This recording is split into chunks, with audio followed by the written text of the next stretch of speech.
J'avais 102.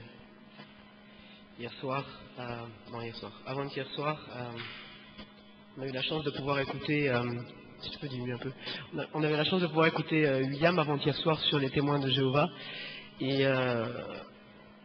j'espère que je serai à la hauteur. J'ai pas eu beaucoup de temps vraiment pour préparer, pas pris beaucoup de temps pour préparer cet exposé, mais on va essayer ensemble de voir un peu, de comprendre un peu quel est ce mouvement-là, de The Way, ou bien en français on appelle ça aussi la voie. Et on va le faire en 3 temps. On va voir d'abord un historique de ce mouvement, puis la doctrine de ce mouvement, et enfin une réponse biblique par rapport à ce mouvement. Bien sûr, si jamais il y a des questions, même quand on est en train de faire l'exposé, si jamais vraiment il y a des choses qui ne sont pas claires, n'hésitez pas, on va ensemble essayer de mieux comprendre les choses et d'avancer dans la compréhension de ce mouvement précis. Donc on commence ensemble par l'historique de ce mouvement. Ce mouvement est un mouvement qui est basé en ce moment même encore à New Knoxville, dans l'Ohio. Il est présent dans une 50aine de pays à peu près. Il est surtout présent aux États-Unis, dans tous les États je crois. Il est présent en RDC, au Cameroun, au Canada, en France, en Amérique du Sud aussi pas mal. Il est assez présent en Amérique du Sud aussi. Et ce mouvement a été fondé par Victor Paul Virville. En fait, il ne s'agit pas, déjà, il faut bien comprendre ça, qu'il ne s'agit pas d'une église à la base. Ce mouvement n'est pas une église, ce mouvement est plutôt un centre de recherche biblique. Et il se définit plutôt comme un ministère de recherche biblique. Donc le fondateur de ce mouvement, le fondateur Victor Paul Virville, il est né en 1916, le 31 décembre 1916. Il s'est marié à l'âge de 21 ans. C'est entre 22 ans et 24 ans qu'il a fait des études de théologie. Il a fait d'abord une licence en théologie à Lakeland College.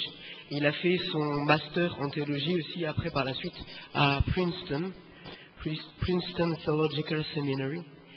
Et il va suivre donc un enseignement libéral, ce qui va nous aider à comprendre aussi par la suite comment il va dévier. Il n'a pas suivi un enseignement évangélique à la base, il a suivi un enseignement assez libéral où il a entendu beaucoup de choses différentes sur la parole de Dieu qui n'est pas forcément, pour les libéraux, inspirée pleinement de Dieu. Et donc, immédiatement après avoir fait ses études, le 29 juin 49, il est consacré par les églises réformées évangéliques. Donc il devient pasteur dans les églises réformées évangéliques, dans l'Ohio, toujours le même état où il a grandi. L'année suivante, en 42, il commence, non pas en 62, il commence des émissions radio, je crois que c'est en 62. Donc c'est en 42 effectivement, en 42 oui.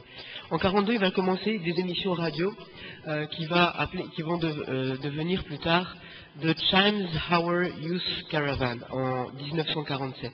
Et ça va devenir ce même mouvement qui commence par des émissions radio en 42, en 47 le mouvement, et en 55 ça va devenir le mouvement The Way International. C'est le même mouvement mais qui a changé de nom petit à petit. C'est au moment où il a commencé ses émissions radio, alors qu'il était encore un pasteur assez libéral, c'est-à-dire un pasteur qui ne croyait pas forcément en l'inspiration entière des Écritures, etc., qu'il a rencontré à la radio, il a rencontré Rosalind Rinker, une missionnaire en Chine. Et cette missionnaire est profondément évangélique et va lui dire de se tourner vers la Bible en tant que parole de Dieu. Et donc il va se tourner vers la Bible et il va y faire une expérience qui est une expérience que lui-même raconte comme un tournant dans sa vie. Il va faire une expérience alors qu'il est à son bureau, c'est en octobre 1942, donc toujours dans l'année 42. Il fait une expérience, il est assis à son bureau et il entend Dieu lui parler distinctement. Il entend Dieu lui parler distinctement. Il racontera plus tard cette expérience et il va dire, je vous cite, « Dieu m'a dit qu'il voulait m'enseigner la parole comme elle n'a été connue qu'au 1er siècle, si je voulais bien enseigner les autres. Dieu m'a dit qu'il voulait m'enseigner la parole comme elle n'a été connue qu'au 1er siècle, si je voulais bien enseigner les autres. » Donc à partir de ce moment-là, Virville va demander, à ce moment pour être sûr que c'est Dieu, il va demander un signe.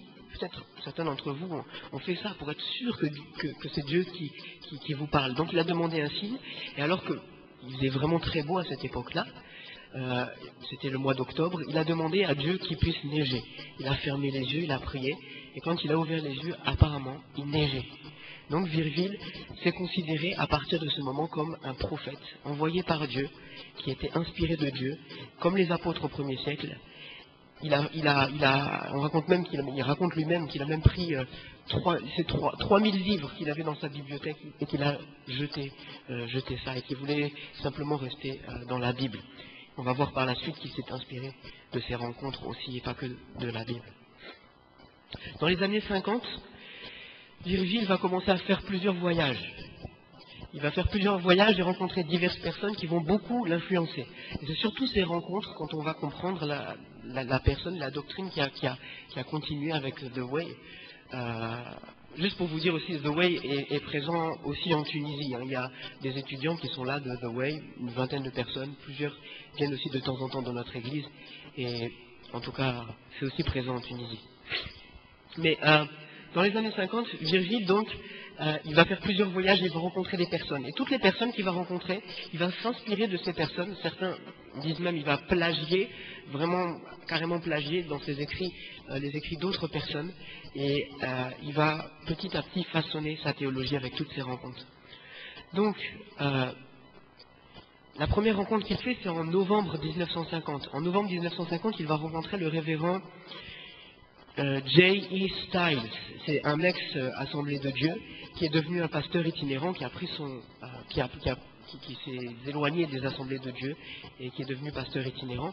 Et ce pasteur va lui montrer comment faire pour pouvoir parler en langue. Parce que pendant toutes ces années, des années à peu près 42 jusqu'à 50, Virgile cherchait à avoir une vie de puissance. Le texte qu'on a lu en introduction, le texte de Jean 10, nous parle du berger et des brebis. Et justement, quand on lit ce texte, surtout au verset 10, Jésus nous parle d'une vie abondante, d'avoir une vie abondante. Et Virgile, en fait, il aimerait avoir cette vie abondante, mais il n'arrive pas à l'avoir. Et donc il va rechercher vraiment, à travers beaucoup de choses, à travers la Bible, à travers beaucoup de rencontres qu'il va faire, il va rechercher à avoir cette vie abondante. Et donc il fait cette rencontre de cette personne, Styles, qui a écrit, d'ailleurs qui a écrit un livre, il a écrit un livre en 1948 qui s'appelle The Gift of the Holy Spirit, le don du Saint-Esprit. Et il va s'inspirer de ce livre et il va aller voir cette personne, il va apprendre à parler en langue d'après cette personne-là et d'après les méthodes de cette personne. Et on va voir qu'est-ce que ça va donner aussi par la suite dans son enseignement. Donc il s'est inspiré de cette personne et il va s'inspirer même de ce livre et il va écrire lui-même son propre livre en 1954, Receiving the Holy Spirit Today, recevoir le Saint-Esprit aujourd'hui. Et il va commencer surtout en 1953 la première classe de puissance pour une vie abondante. C'est important parce que c'est une classe jusqu'à aujourd'hui qui continue à fonctionner. Hein, c'est un ministère et le but c'est vraiment l'étude de la Bible, le but de ce ministère. Donc c'est ce qu'on appelle Corp Zero, c'est la première classe de puissance pour une vie abondante qu'il va avoir. Et en 1955, un an et demi après, en 1955, l'organisation devient The Way International. Dans ces mêmes années, dans les années 56, 55, 56, 57, il va voyager. Virgile va voyager à travers le monde et en voyageant, il va aller en Angleterre, il va aller en Inde, en Europe, en Israël. Il va être influencé par beaucoup de gens. Il va être influencé par quelqu'un qui est en train d'apprendre l'araméen, une personne qui s'appelle Lamsa, et il va être influencé par lui. Cette personne, Lamsa, fait des recherches dans le langage araméen et dit que le Nouveau Testament a été écrit en araméen. Il va être influencé par Albert Cliff, Albert Cliff qui est à l'origine aussi, entre autres, de la théologie de la prospérité, de la théologie du triomphalisme. Il va être influencé aussi par Bullinger, qui, on va le voir dans la suite, un peu dans sa doctrine, va l'influencer surtout par rapport à sa conception du corps et de la sexualité. Finalement, avec toutes ces influences, alors qu'il faisait tous ces voyages, il est arrivé aussi en Inde. Et en Inde, il est arrivé dans la mission de l'église où il était, une église réformée évangélique. Et là, quand il est venu là, ça s'est mal passé. Il a même provoqué une émeute à travers ce qu'il disait, des choses qui n'étaient pas, les gens n'étaient pas d'accord. Il a provoqué une émeute. Et quand il est rentré aux États-Unis, à cause de cette émeute, il a dû démissionner. Il a été chassé de cette dénomination, il a dû démissionner de cette dénomination, et à partir de ce moment-là, donc à partir de 1957, alors qu'il a 40 ans, c'est là qu'il va devenir indépendant. C'est là qu'il va devenir indépendant, qu'il ne sera plus rattaché à une dénomination, et il va pouvoir en fait commencer à prêcher ce que lui veut prêcher, et il va être isolé par rapport aux dénominations d'église, et il va donc partir de l'Ohio, et il va aller à Washington, et à Washington, il va créer le quartier général de Way International. Il va aller à Knoxville. Jusqu'à aujourd'hui, Knoxville, c'est le quartier général de The Way. Il va continuer à beaucoup prêcher là-bas, mais au fur et à mesure des années où il prêche, même s'il continue de prêcher, il n'y a pas beaucoup de gens qui viennent finalement dans cette église, et il ne sait pas comment ça peut aller de mieux en mieux. Souvent quand il prêche, il aime finir ses prédications, en disant God bless, I love you, you are the best. Que Dieu vous bénisse, je vous aime, vous êtes les meilleurs. Et il va longtemps essayer de prêcher, mais ça ne va pas donner beaucoup de résultats.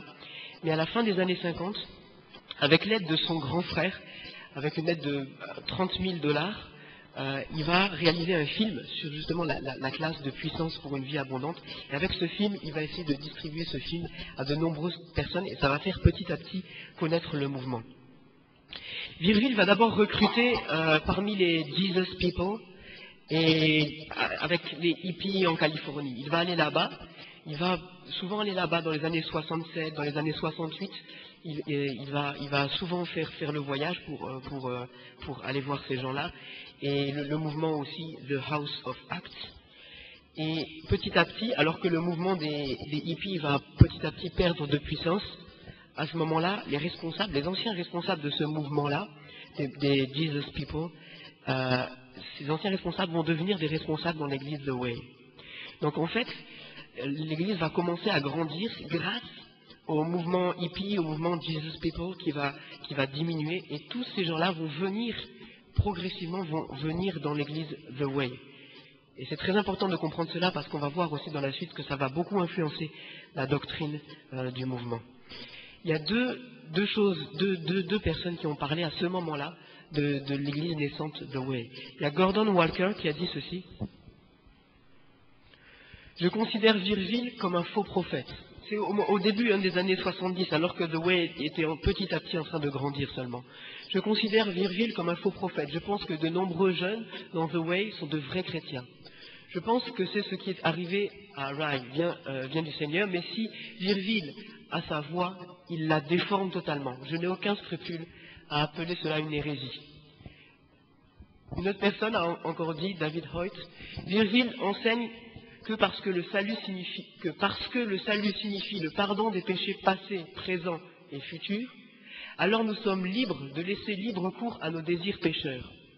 Cette idée a plu particulièrement aux chrétiens d'arrière-plan hippie qui voulaient continuer à prendre de la drogue et à commettre la fornication.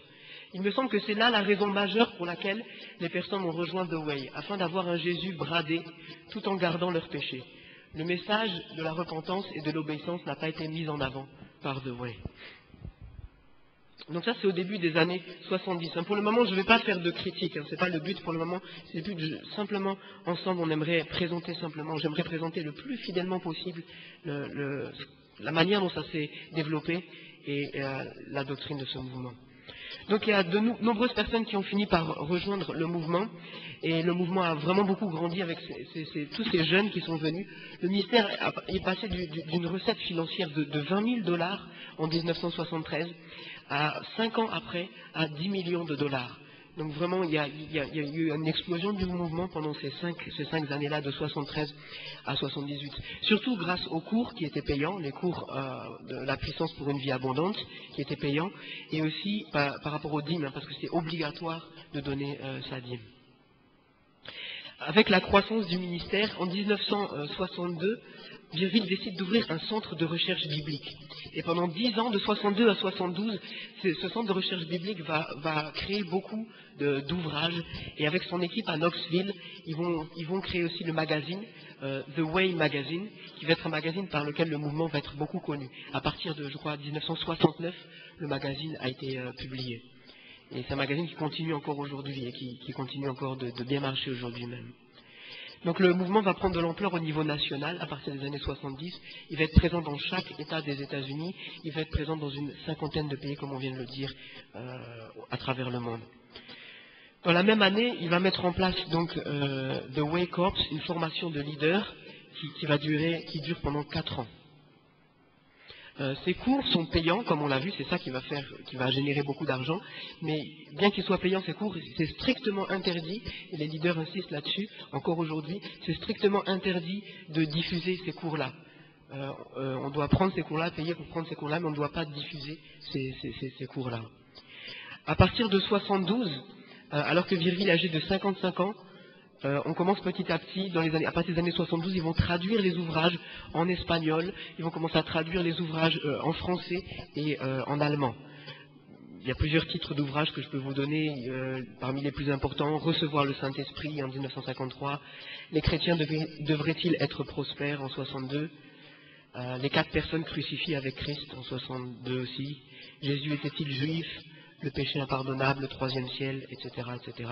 Surtout Jésus n'est pas Dieu, en 1975, qui était un des plus grands livres que Virville a pu faire. En 1975, Jésus n'est pas Dieu, première édition. 1981, il y aura eu la deuxième édition. En 1980, ça a été traduit en français. En 78, le Way International organise son premier cours fondamental de puissance pour la vie abondante en RDC, en 1978, le 12 juillet 1978. En RDC, ce premier cours va être constitué de 70 candidats. Et c'est Robert Tuadadila, je ne sais pas, c'est peut-être Elsa qui va dire ce nom-là. Mais voilà, c'est la première personne. D'ailleurs, cette personne, j'ai vu qu'elle était morte, elle est décédée il y a 2 ans seulement, hein, en 2010. Le 3 octobre 82, c'est à la suite de Virville, c'était Virville qui était président de The Way jusque-là, mais à la suite de Virville, ça va être le révérend Craig Martindale qui devient le président de The Way International. Et en 84, ils vont ouvrir des nouvelles formations, The Way Corps, des nouvelles formations en Amérique du Sud, ils vont en ouvrir 3, je crois, en Écosse, et petit à petit, ils vont ouvrir des écoles un peu partout dans le monde. Et c'est le 20 mai 85 que Virville est décédé. Et donc Martindale va continuer à être président de ce mouvement. Il va créer ses propres classes en 95, 96. Il crée ses propres classes, ses propres cours. Et en 2000, Martindale va démissionner à la suite de poursuites judiciaires de 2 femmes mariées qui vont porter plainte contre lui pour inconduite sexuelle en 2000.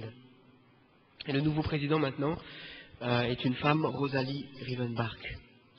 Donc juste pour qu'on comprenne, pour finir, qu'on comprenne l'organisation, comment est organisé The Way International. Depuis les années 70, alors qu'ils sont un peu plus nombreux, ils sont organisés, ils se regroupent pas autour d'un pasteur, hein, parce que c'est pas une église, mais ils se regroupent autour d'un coordinateur. Pour symboliser leur organisation, ils utilisent l'image de l'arbre. Chaque membre est une feuille, une assemblée de 3 feuilles ou plus est un rameau, et c'est aussi appelé un groupe de maison par certains. Un groupe de rameaux est une branche, un groupe de branches est une région, il peut y avoir plusieurs régions si l'État est grand, et il y a le tronc c'est le quartier général à Knoxville, et il y a aussi l'équipe des responsables internationaux qui sont les racines. J'aimerais qu'on passe même brièvement, s'il n'y a pas de questions par rapport à cette historique, on va juste voir brièvement la doctrine.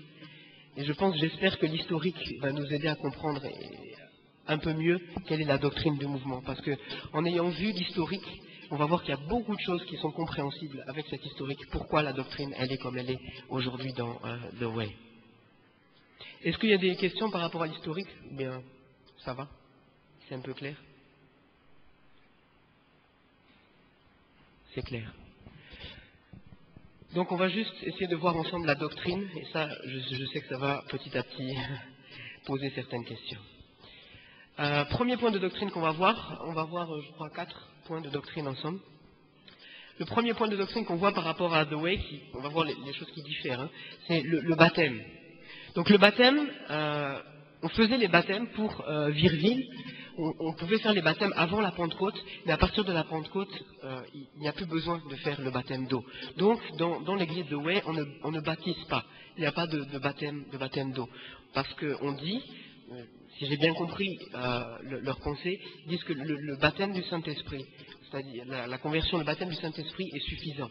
Il n'y a pas besoin de baptême d'eau. On peut voir aussi, d'après ce qu'on a vu de l'historique, que vu que le baptême du Saint-Esprit, le fait de parler en langue a été tellement important dans la vie de Virville, avec cette rencontre justement avec Styles, l'a tellement touché qu'il pensait que les choses extérieures, visibles, n'étaient pas vraiment d'une grande importance. Mais c'était les choses intérieures qui étaient beaucoup plus profondes, beaucoup plus vraies. Donc il va abolir cette chose et il va dire que ce n'est pas biblique, finalement, le baptême d'eau. L'écriture, par rapport à l'écriture et à l'interprétation de l'écriture. Donc c'est là qu'il y a une grande part, je pense, à comprendre. Pour Virville, donc le fondateur, la Bible est entièrement inspirée par Dieu. Cependant, il affirme aussi que ce ne sont que les épîtres de Paul qui nous sont directement adressées. Il confesse, c'est vrai, l'inspiration des Écritures, mais parfois on le voit dire que certains passages ont été changés ou certaines choses comme ça pour pouvoir adapter face à ce qu'il croit.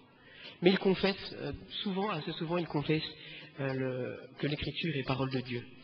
Et contrairement aux témoins de Jéhovah qu'on a vus avant-hier, ils n'ont pas leur propre Bible. The Way, ils ont la même Bible que nous, ils utilisent la même Bible que nous. Et donc Virville, pour pouvoir croire ce qu'il croit tout en ayant la même Bible, il va avoir plusieurs méthodes d'interprétation de la Bible. J'en souligne 5 seulement.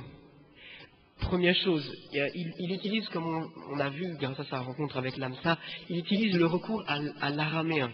Car il juge que le Nouveau Testament a d'abord été écrit en araméen avant d'être traduit en grec. Donc c'est une interprétation qu'il fait. Donc quand il dit qu'il va avoir les termes en araméen derrière, il va essayer de comprendre comment Jésus a vraiment dit dans sa langue, parce que Jésus parlait araméen, il ne parlait pas grec. Donc comment les vraies paroles que Jésus a dites, il va recourir à ça pour interpréter l'écriture. Deuxièmement, il utilise ce qu'il appelle le développement narratif. Il va dire que chaque évangile est pris séparément.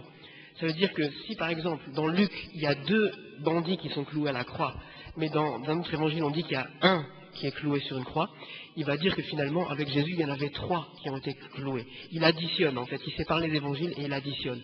Ça donne que, par exemple, ce livre qu'il a écrit, qu'on a cité tout à l'heure, que 4 bandits ont été cloués, 4 personnes ont été clouées avec Jésus sur la croix. C'est une méthode qu'il va utiliser.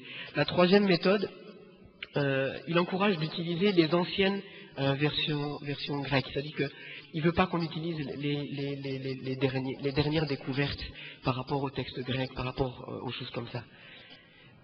Quatrième point, il ne se réfère pas beaucoup à la tradition de l'Église. Il dit qu'il est un prophète, comme on a vu dans son histoire, il est un prophète que Dieu a appelé à comprendre le texte biblique. Donc il va se référer, il va essayer de comprendre le texte biblique par lui-même, sans vraiment beaucoup tenir compte des pères de l'Église, ou bien des différents commentateurs qu'il y a eu au fil des siècles. C'est sa méthode. Et une autre méthode, c'est de justement toujours lié au fait qu'il s'est inspiré de Dieu, c'est que son interprétation du texte est la bonne. Et considère que quand il a donné une interprétation, il n'a pas à revenir sur cette interprétation, il ne doit pas évoluer dans son interprétation. Donc c'est ça un peu la manière, je crois, hein, de voir l'écriture et l'interprétation dans cette doctrine. La divinité de Jésus, oui.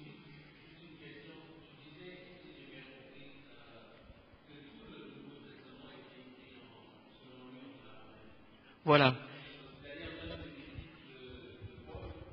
Aux Romains, c'était écrit en araméen, selon lui. Oui, je pense, c'est vrai, c'est une bonne question. Hein. Je pense que c'est vrai qu'il utilise souvent ça dans les évangiles. Je ne sais pas s'il va jusqu'à utiliser ça dans les épîtres, ce serait moins probable.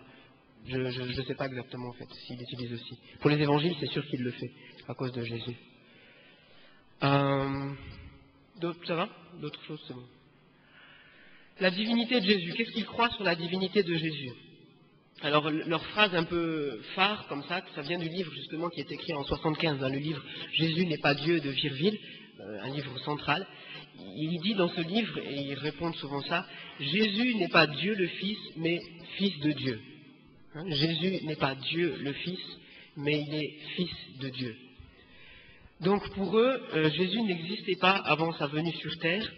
Il existait, c'est vrai, mais que dans la pensée de Dieu. Il n'existait pas réellement. Comme nous, chacun d'entre nous, on existait dans la pensée de Dieu avant d'exister. Pour bien comprendre, il faut aller vraiment il faudrait lire vraiment son ouvrage Jésus-Christ n'est pas Dieu, qu'il a écrit et qui a été traduit d'ailleurs en français. Il conclut cet ouvrage en disant ceci, je le cite. Nous notons qu'il est fait référence à Jésus-Christ en tant que Fils de Dieu dans plus de 50 versets du Nouveau Testament. Donc il appelait Fils de Dieu, donc Jésus est appelé Fils de Dieu dans 50 versets du Nouveau Testament. Et il est appelé Dieu seulement dans 4 versets, ou bien même Fils de Dieu, dans 4 versets du Nouveau Testament. Et il dit, par le poids de cette seule preuve, 50 contre 4, la vérité devrait être évidente. Donc c'est un peu ça. Hein. Et donc il va dire qu'il n'y a que 4 textes qui disent que Jésus est Dieu, alors qu'il y a 50 textes qui disent Jésus est le Fils de Dieu. Donc pour lui, c'est évident que Jésus est Fils de Dieu et qu'il n'est pas Dieu. Les 4 textes qu'il mentionne, c'est 1 Timothée 3, verset 16, où il dit que là, ça mentionne que Jésus est Dieu. Et il dit que d'après les meilleurs manuscrits, c'est pas Jésus qui devrait avoir, mais c'est Dieu. C'est pas le qui, littéralement, mais c'est Dieu. Il y a Hébreux 1, on va revenir sur ces textes, mais je vous signale simplement ce que lui dit. Dans Hébreux 1, verset 8, il croit que Jésus est appelé Dieu dans ce texte, mais il dit qu'à l'époque, cela arrivait d'appeler quelqu'un Dieu sans qu'il soit réellement Dieu. On pouvait appeler quelqu'un Dieu. Dans Jean 20, verset 28, c'est Thomas qui répond « Mon Seigneur et mon Dieu ». Pour lui, la traduction est mauvaise, il faudrait traduire « Mon divin Seigneur ». Il utilise une figure de style en grec où on peut mettre les deux mots ensemble, et donc il dit qu'on devrait traduire mon divin Seigneur. Et c'est un texte qu'on a vu avant-hier avec William. Un autre texte qu'on a vu avant-hier avec William, c'est Ésaïe 9, verset 6. C'est un des 4 textes qu'il cite aussi. Et il dit que dans ce texte, ce n'est pas Jésus qui est Dieu, mais c'est son nom. C'est son nom qui signifie Dieu puissant. Il dit c'est le nom qui lui a été donné, Dieu puissant, mais ce n'est pas lui-même, c'est juste le nom qui lui a été donné. Donc c'est un peu les 4 textes pour montrer que Jésus, en fait, dans ces textes, si on les comprend bien, Jésus n'est pas Dieu. Et tous les autres textes, Jésus est Fils de Dieu. N'hésitez pas, s'il y a des personnes peut-être qui sont mieux informées que moi sur The Way et qui veulent ajouter si j'ai mal compris le mouvement, il ne faut pas hésiter à me dire. J'essaie juste on va essayer de bien comprendre le mouvement ensemble. La personne du Saint-Esprit,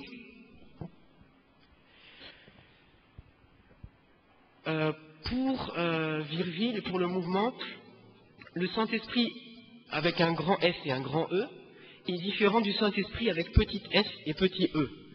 Donc le Saint-Esprit avec les majuscules, c'est Dieu. C'est Dieu le Père. En fait, c'est juste un autre nom pour dire Dieu le Père. Quand on dit Saint-Esprit avec les majuscules, c'est comme pour dire Dieu le Père. Mais quand c'est avec avec minuscule, le Saint-Esprit avec minuscule, c'est le don qui est fait aux croyants, un don de puissance. Et là, c'est pas une personne, mais c'est une puissance qui est donnée aux croyants. C'est pas un Dieu qui vient habiter en moi personnellement, mais c'est comme si Dieu vient donner une puissance aux croyants. Et cette puissance-là va lui donner la capacité de parler en langue. Donc tous les croyants doivent parler en langue. Et tous les croyants doivent manifester les 9 dons qui sont décrits en 1 Corinthiens 12, versets 8 à 10. Donc quand on est un vrai croyant, on reçoit cette puissance qui est appelée Saint-Esprit, avec petit s et petit e. Et avec cette puissance, on parle en langue et on a les 9 dons d'1 Corinthiens 12, versets 8 à 10. Pour comprendre aussi le parler en langue chez Virville, c'est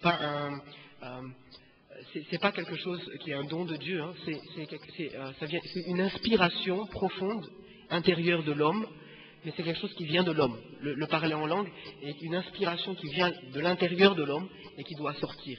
Donc c'est pour ça que si vous allez dans The Way, qu'on vous apprend à parler en langue, on va vous demander de sortir ce qu'il y a en vous, qu'il y ait certaines syllabes qui commencent à sortir, mais que ce n'est pas une action extérieure de Dieu. Après Virville, c'est une action, un souffle intérieur ça vient de l'homme, ça vient vraiment de l'homme. Ça c'est pour la personne du Saint-Esprit. Et dernier point, la théologie du corps. La théologie du corps et ses conséquences.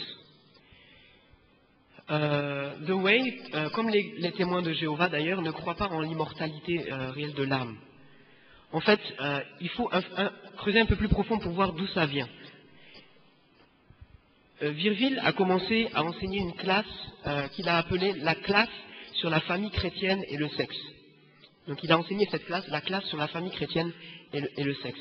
Je vais essayer dans cette partie de vous relater vraiment le mieux que possible, sans critique. J'essaie vraiment de vous dire simplement ce qui s'est passé pendant cette classe, ce que Virville enseigne pendant cette classe. Soyez pas choqués s'il y a des trucs peut-être un peu choquants. J'essaie juste de dire un peu ce qui se passait pendant cette classe. Donc, dans ces classes, Virville disait qu'on peut renouveler notre esprit au point que notre corps ne vienne plus interférer avec notre esprit. Donc il a cette théologie de distinguer le corps et l'esprit. Il y a l'esprit d'un côté qui est une bonne chose, et le corps de l'autre côté qui ne doit pas juste interférer avec l'esprit. C'est ce qu'on voit déjà, on va le voir tout à l'heure dans l'Épître aux Corinthiens, c'est ce qu'on voit aussi, ce que Jean, l'apôtre Jean va vraiment lutter contre ça, et c'est ce qu'on va voir plus tard, ce qui s'appelle le gnosticisme, le fait de distinguer l'esprit et le corps. Donc, Virgile va prêcher dans cette classe la séparation de l'esprit et du corps. Et ça, c'est justement la rencontre qu'il a eue avec Bullinger, qui était vraiment un gnostique et qui l'a influencé et qui a fait qu'il puisse distinguer comme ça le corps et l'esprit. Peut-être vous vous dites, et alors, vous allez voir les conséquences d'une mauvaise théologie dans quelques lignes. Dans ces classes, donc, il dit qu'on peut séparer le corps et l'esprit. La plupart des personnes qui ont assisté à cette classe n'ont pas vraiment saisi les implications que cela pouvait avoir dans leur vie de tous les jours. L'enseignement était appuyé sur la parole de Dieu quand il enseignait cette classe. Il disait « tout est pur pour ceux qui sont purs ». Il disait « ce n'est pas ce qui rentre dans le corps qui le souille, mais ce qui en sort », etc. Et il voyait aussi que ça pouvait porter du fruit, parce que plus il enseignait ça, plus les gens venaient aussi, il y avait de plus en plus de convertis. Parce que ça pouvait plaire aux membres, et on a vu surtout les hippies qui étaient là. Et ça plaisait peut-être aussi aux leaders. Comment cette classe se passait? Cette classe Virville utilisait des images pornographiques de couples ayant des relations sexuelles. Il donnait des instructions sur comment il faut faire pour se masturber, sur la manière de faire une fellation, sur la première version même de sa classe montrait une femme qui avait des relations de bestialité. Il disait que les femmes ont été créées pour donner du plaisir à l'homme et que les femmes devaient être, entre guillemets, totalement soumises sexuellement à l'homme. Et il partageait ça devant sa classe, devant des personnes qui étaient âgées d'environ 13 ans et plus. La classe biblique, pourtant, utilisait à peu près, on a recensé dans cette classe biblique qu'il a donné 113 citations de l'Écriture. Mais jamais une seule citation de l'Écriture qui parle de l'adultère ou de la fornication comme étant un péché. Oui, Christian. Bonsoir. S'il vous plaît, avant de continuer, j'aimerais savoir, tout cela se passait dans un hôtel 5 étoiles ou bien c'était en brousse dans la forêt? Oui, cela se passait en fait dans les classes dans le centre de formation qu'il a construit en 62. Il a créé un centre de formation et les premières classes se passaient dans ce centre de formation. Et petit à petit, ces classes vont aussi être faites dans les différents pays, les différents centres qui vont avoir lieu. Mais là, je parle essentiellement de la première classe sur la famille chrétienne et la sexualité. Il y aura encore d'autres classes par la suite. Mais ça se tenait dans les locaux même de The Way International. Donc, on peut constater à travers tout ça que, même à travers les témoignages qu'il y a eu sur The Way et les personnes qui étaient dans The Way, que l'immoralité sexuelle avait toute sa place dans le mouvement. Jusqu'à maintenant, ça n'a pas été encore décrié comme une mauvaise pratique. Cela a été même encouragé par les leaders. Il y a une fille qui s'appelle Kristen Schedule qui a écrit un livre aussi, et qui a écrit un peu qu'est-ce qu'elle a vécu dans The Way. Elle et son petit ami sont allés voir Virville et leur ont demandé comment ils devaient faire parce qu'ils étaient petits amis, etc. Lui, il lui a dit, tu peux avoir des relations sexuelles si tu veux, il faut juste que tu gardes ton esprit dans la parole. Tu as bien compris? C'est ça un peu qu'il a répondu. C'est-à-dire que la manière, je crois, de penser, c'est ce qui est fait avec le corps, peu importe. Ce qui est important, c'est que l'esprit soit gardé dans la parole de Dieu. Qu'on continue d'étudier la parole de Dieu, qu'on continue toujours d'être dans la parole de Dieu. Vous verrez que c'est un langage aussi, si vous allez un peu avec The Way, c'est un langage très courant de dire rester dans la parole, garder la parole. Tout est centré vraiment sur la parole, bien que ça paraisse un peu bizarre comme ça. Donc, il faut savoir aussi que Virville et son successeur, Martindale, ils ont été de nombreuses fois accusés d'avoir eu des relations sexuelles alors qu'ils étaient mariés, d'avoir eu des relations sexuelles avec des femmes mariées qui étaient des membres de The Way, et avec des jeunes adolescentes aussi, des filles de 16 ans. Ils ont été plusieurs fois accusés de cela. La nouvelle présidente, Rosalie Rivenbach, a essayé de changer petit à petit en 2004-2005, de changer petit à petit cet enseignement, en le rendant un peu moins scandaleux suite aux différents scandales qu'il y a eu.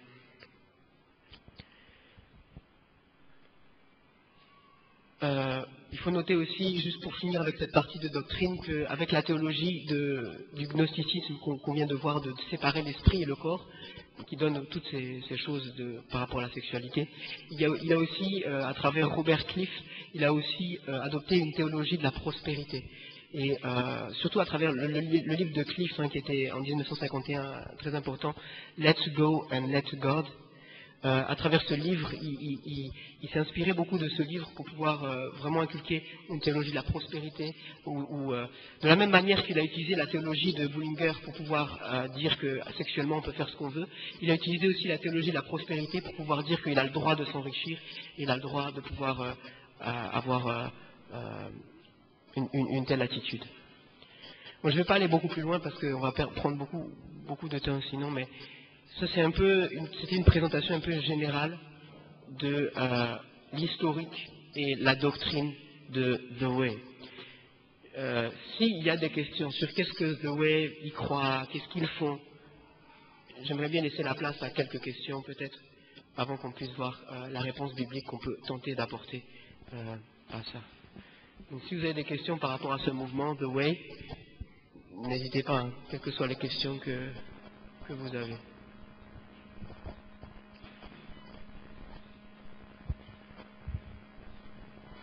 J'aimerais savoir. Vous avez dit tout à l'heure que The Way, c'est pas une église, c'est pas une religion, je crois. Mais je ne comprends pas finalement. Ils utilisent la parole, ils ont la Bible et ils ont des locaux. Donc j'aimerais un peu une définition exacte. Ils ont la Bible et ils ont des locaux. Voilà. Ah, okay. Oui, non, eux-mêmes, ils ne se considèrent pas comme une église à la base, ils se considèrent comme un centre de recherche. Mais finalement, ils font beaucoup d'efforts pour dire que ce n'est pas une église, mais on le voit à cause des réunions du dimanche matin, etc. Ça reste quand même très proche d'une église. C'est vrai que si tu vas aller dans des rassemblements, tu verras qu'il y a beaucoup d'enseignements. Dans ce qu'au fond, ils ont une plus grande part pour l'enseignement, beaucoup plus que pour la louange ou pour d'autres choses. Parce que justement, ils se considèrent comme un centre biblique. Et ils vont avoir du vocabulaire en disant qu'il y a des coordinateurs et pas des pasteurs, ils vont voir certaines choses comme ça. Mais en pratique, c'est assez proche quand même, assez proche d'un culte, assez proche d'une église.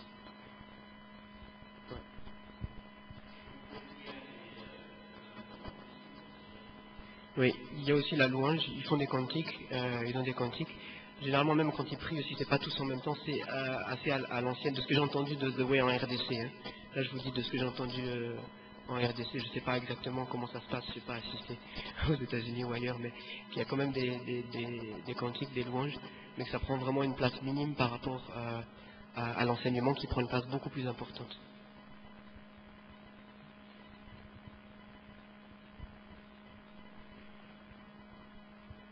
Bonsoir. Ma question, c'est à propos des hippies. Oui, j'aimerais que tu m'expliques un peu. C'est Par rapport à... les hippies, en fait, j'ai pas compris d'où ils sortaient. Oui, donc en fait, il y avait les hippies, les Jesus People qui étaient là dans les années 70 en Californie. Et leur mouvement a petit à petit régressé. Et en fait, Virville a profité de ça en allant les côtoyer assez souvent.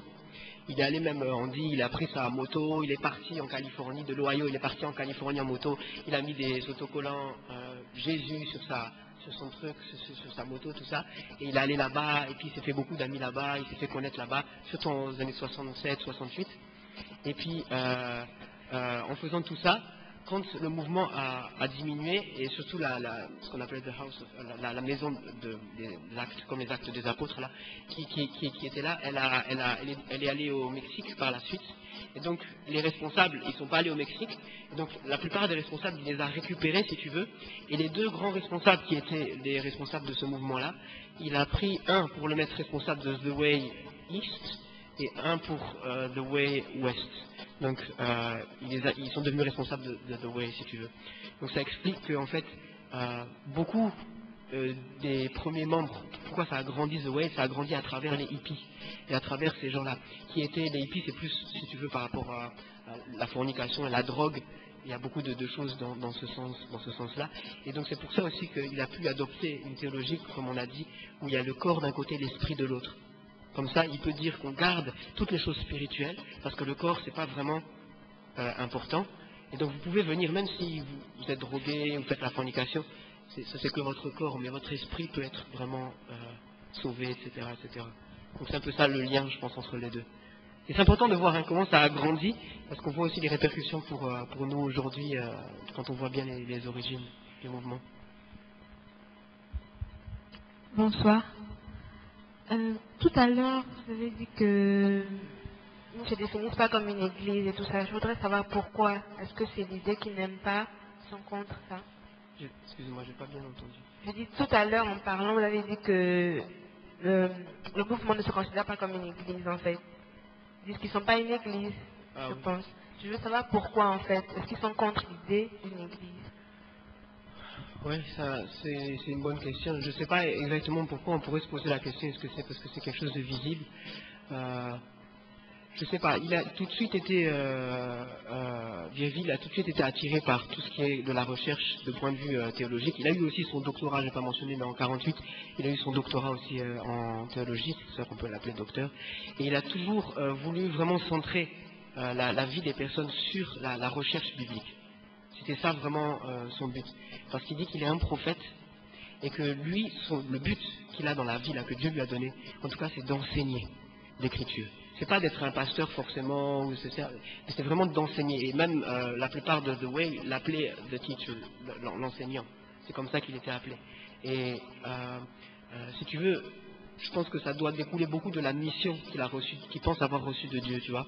Cette mission-là de devoir enseigner, comme les apôtres ont enseigné au 1er siècle, il va enseigner la droite doctrine maintenant. Donc à mon avis, c'est un peu dans ce sens-là. C'est pas plus... Bonsoir. Moi, j'ai juste une question par rapport à ce que vous venez de dire de celle qui a pris nouvellement les rênes, Rosalie, je ne sais plus. Et vous avez dit qu'elle apportait de nouveaux enseignements, parce que moi je pense que les enseignements qui étaient faits pour vraiment être comme un scandaleux. Et quels sont les enseignements qu'elle a pu apporter? J'aimerais savoir, parce que je suis un peu curieux. Ouais. Donc d'après ce que j'ai lu, Rosalie Rosenbach, à partir de 2000, elle était là, 2004-2005, elle a apporté des nouveaux enseignements, c'est-à-dire que tout ce qui était très scandaleux, surtout dans les classes concernant la sexualité, surtout celle de Martindale qui allait loin en 95-96, elle est revenue un peu plus proche de la vérité biblique, mais en même temps, elle s'est éloignée de Martindale qui allait très loin dans des choses sexuelles, pas trop ça, quoi. Mais elle est revenue à Virville, en fait. Et elle, apparemment, hein, de ce qu'on voit, c'est qu'elle veut revenir aux origines et revenir un peu comme Virville avait dit. Mais il faut voir que Virville, déjà, lui, c'est vrai que Martindale, c'était peut-être pire, mais Virville, déjà, lui, il y avait une racine qui n'était pas trop ça au niveau même du gnosticisme, au niveau de la sexualité, au niveau de toutes ces choses. Donc, elle essaye de faire, j'ai l'impression, hein, de faire des choses qui sont moins scandaleuses, parce qu'il y a eu beaucoup de scandales, d'atténuer les choses, mais les racines qui sont là ne sont pas arrachées. C'est-à-dire il y a quand même toujours ces racines-là, et toujours les mauvaises doctrines sont là, et même si on essaie de couvrir ça, tu vois, d'une manière ou d'une autre, ça ressurgit d'une manière ou d'une autre. Ça ressurgit toujours, parce qu'on ne dit pas, et ça c'est clair dans ces classes de 2004-2005, on ne dit toujours pas que l'adultère, la fornication est un péché, etc., etc. C'est moins choquant peut-être que ce que j'ai dit par rapport vraiment à Virgile qui disait carrément on va expliquer comment il faut tromper sa femme, comment faire une fellation, etc. Qui était clair, très choquant là-dessus. Mais c'est peut-être moins choquant, mais ça reste toujours avec des racines mauvaises qui n'ont pas été arrachées. Et qui ne doivent pas être arrachées, parce que si elles sont arrachées, tout fout le camp. Parce que c'est Virgile le fondateur et c'est de lui que tout démarre, quoi.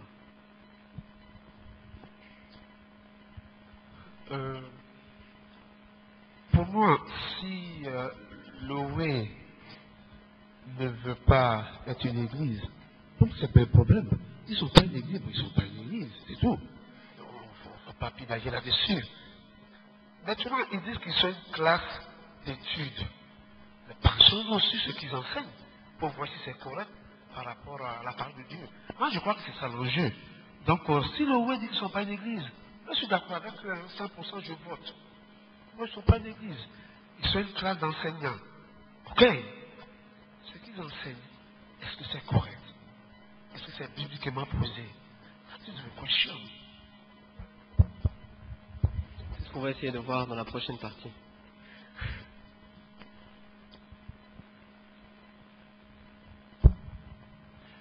Ne rejetons pas totalement la conclusion de ces gens disant qu'ils ne sont pas une église. Puisque quand ils essaient d'observer l'église aussi en quelque sorte, ils retrouvent ces pratiques cachées. Donc je crois qu'ils ont raison de dire quelque part qu'ils ne sont pas une église. Qu'ils ne sont pas une église. Ils ont aussi... Je crois qu'ils ont raison quelque part. Parce qu'aujourd'hui l'église, dans le monde, ça ne vaut pas la peine. Je n'ai pas bien tout compris, mais tu as dit, ils ont raison de quoi par rapport à Christ? Dans leur vie qu'ils mènent dans l'église, dans leur vie qu'ils mènent dans leur communauté. Ouais. Ils ont raison, quelque part, de dire qu'ils ne sont pas une église, parce qu'ils font leurs choses dans la lumière, ils ne les font pas cacher. Ok. Merci pour la remarque. Eudes. Bonsoir. Bon, tout à l'heure, j'ai une question par rapport à la personne du Saint-Esprit. Tu as dit que Virgile, il a arrivé à séparer Saint-Esprit en majuscule, qui était la puissance du Père, et Saint-Esprit avec minuscule. Bon, je voudrais donc savoir comment il arrive à concilier les deux, c'est-à-dire l'Esprit du Père et l'Esprit qui est une puissance qui vient de l'homme.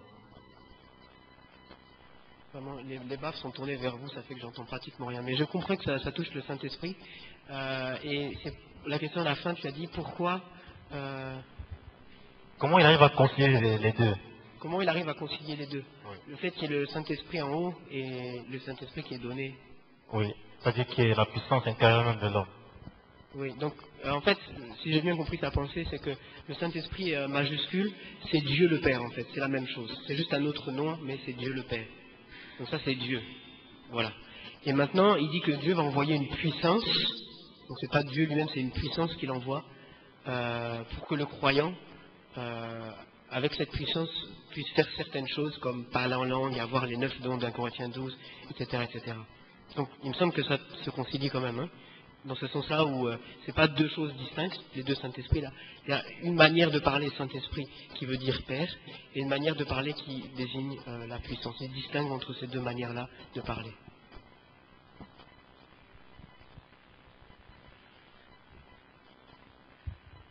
Bonsoir. Moi, ma question, c'était pour savoir tout à l'heure concernant la divinité de Jésus. On a dit que Zoé disait que Jésus était le Fils de Dieu, mais il n'était pas Dieu le Fils. Bon, je n'ai pas bien suivi quand ça s'est passé. J'aimerais savoir qu'est-ce qu'il a utilisé pour affirmer ça. Comment il a fait pour défendre cette opinion? Ouais.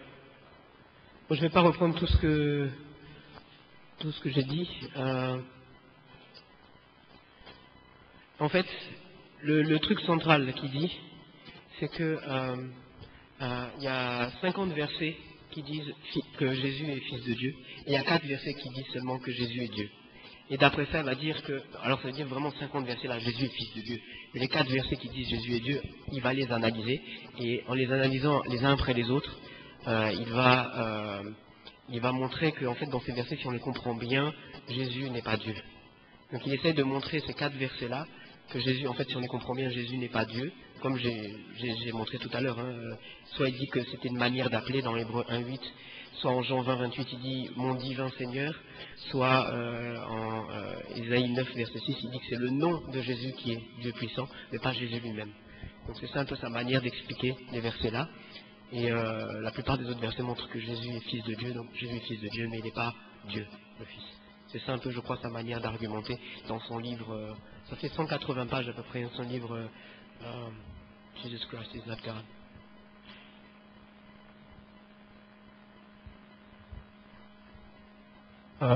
Bonsoir.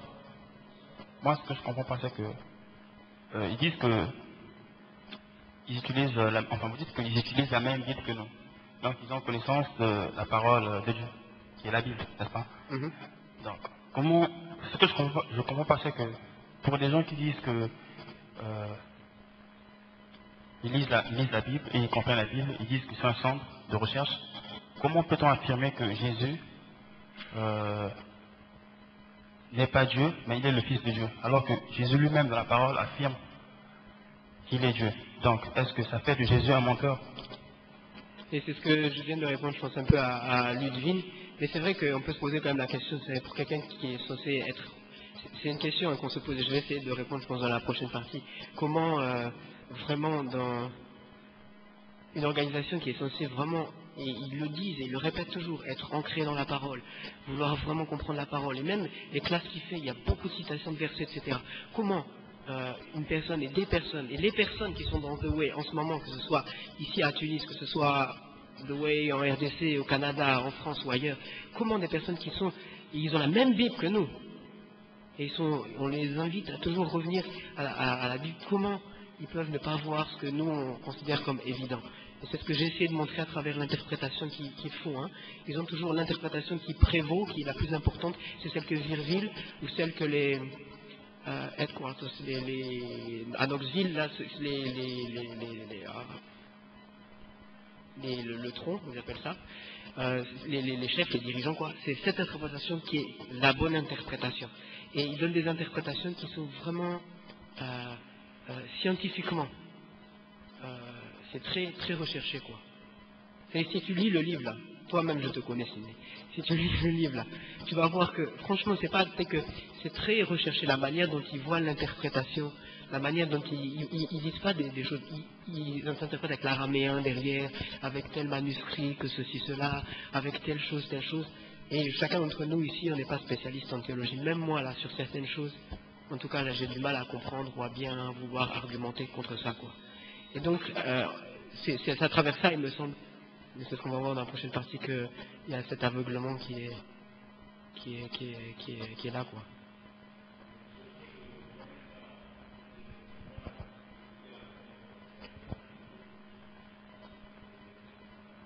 Oui, il y aura d'autres questions. Je vais essayer justement d'avancer là-dessus, il y aura d'autres questions.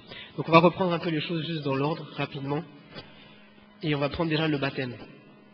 Par rapport au baptême, comment répondre par rapport à eux?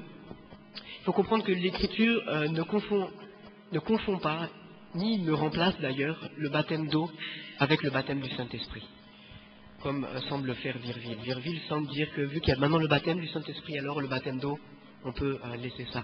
Le baptême du Saint-Esprit demeure, tout comme le baptême d'eau demeure. Ils ont deux fonctions différentes. Le fait de croire et le fait de manifester extérieurement la foi qu'on a, le baptême d'eau.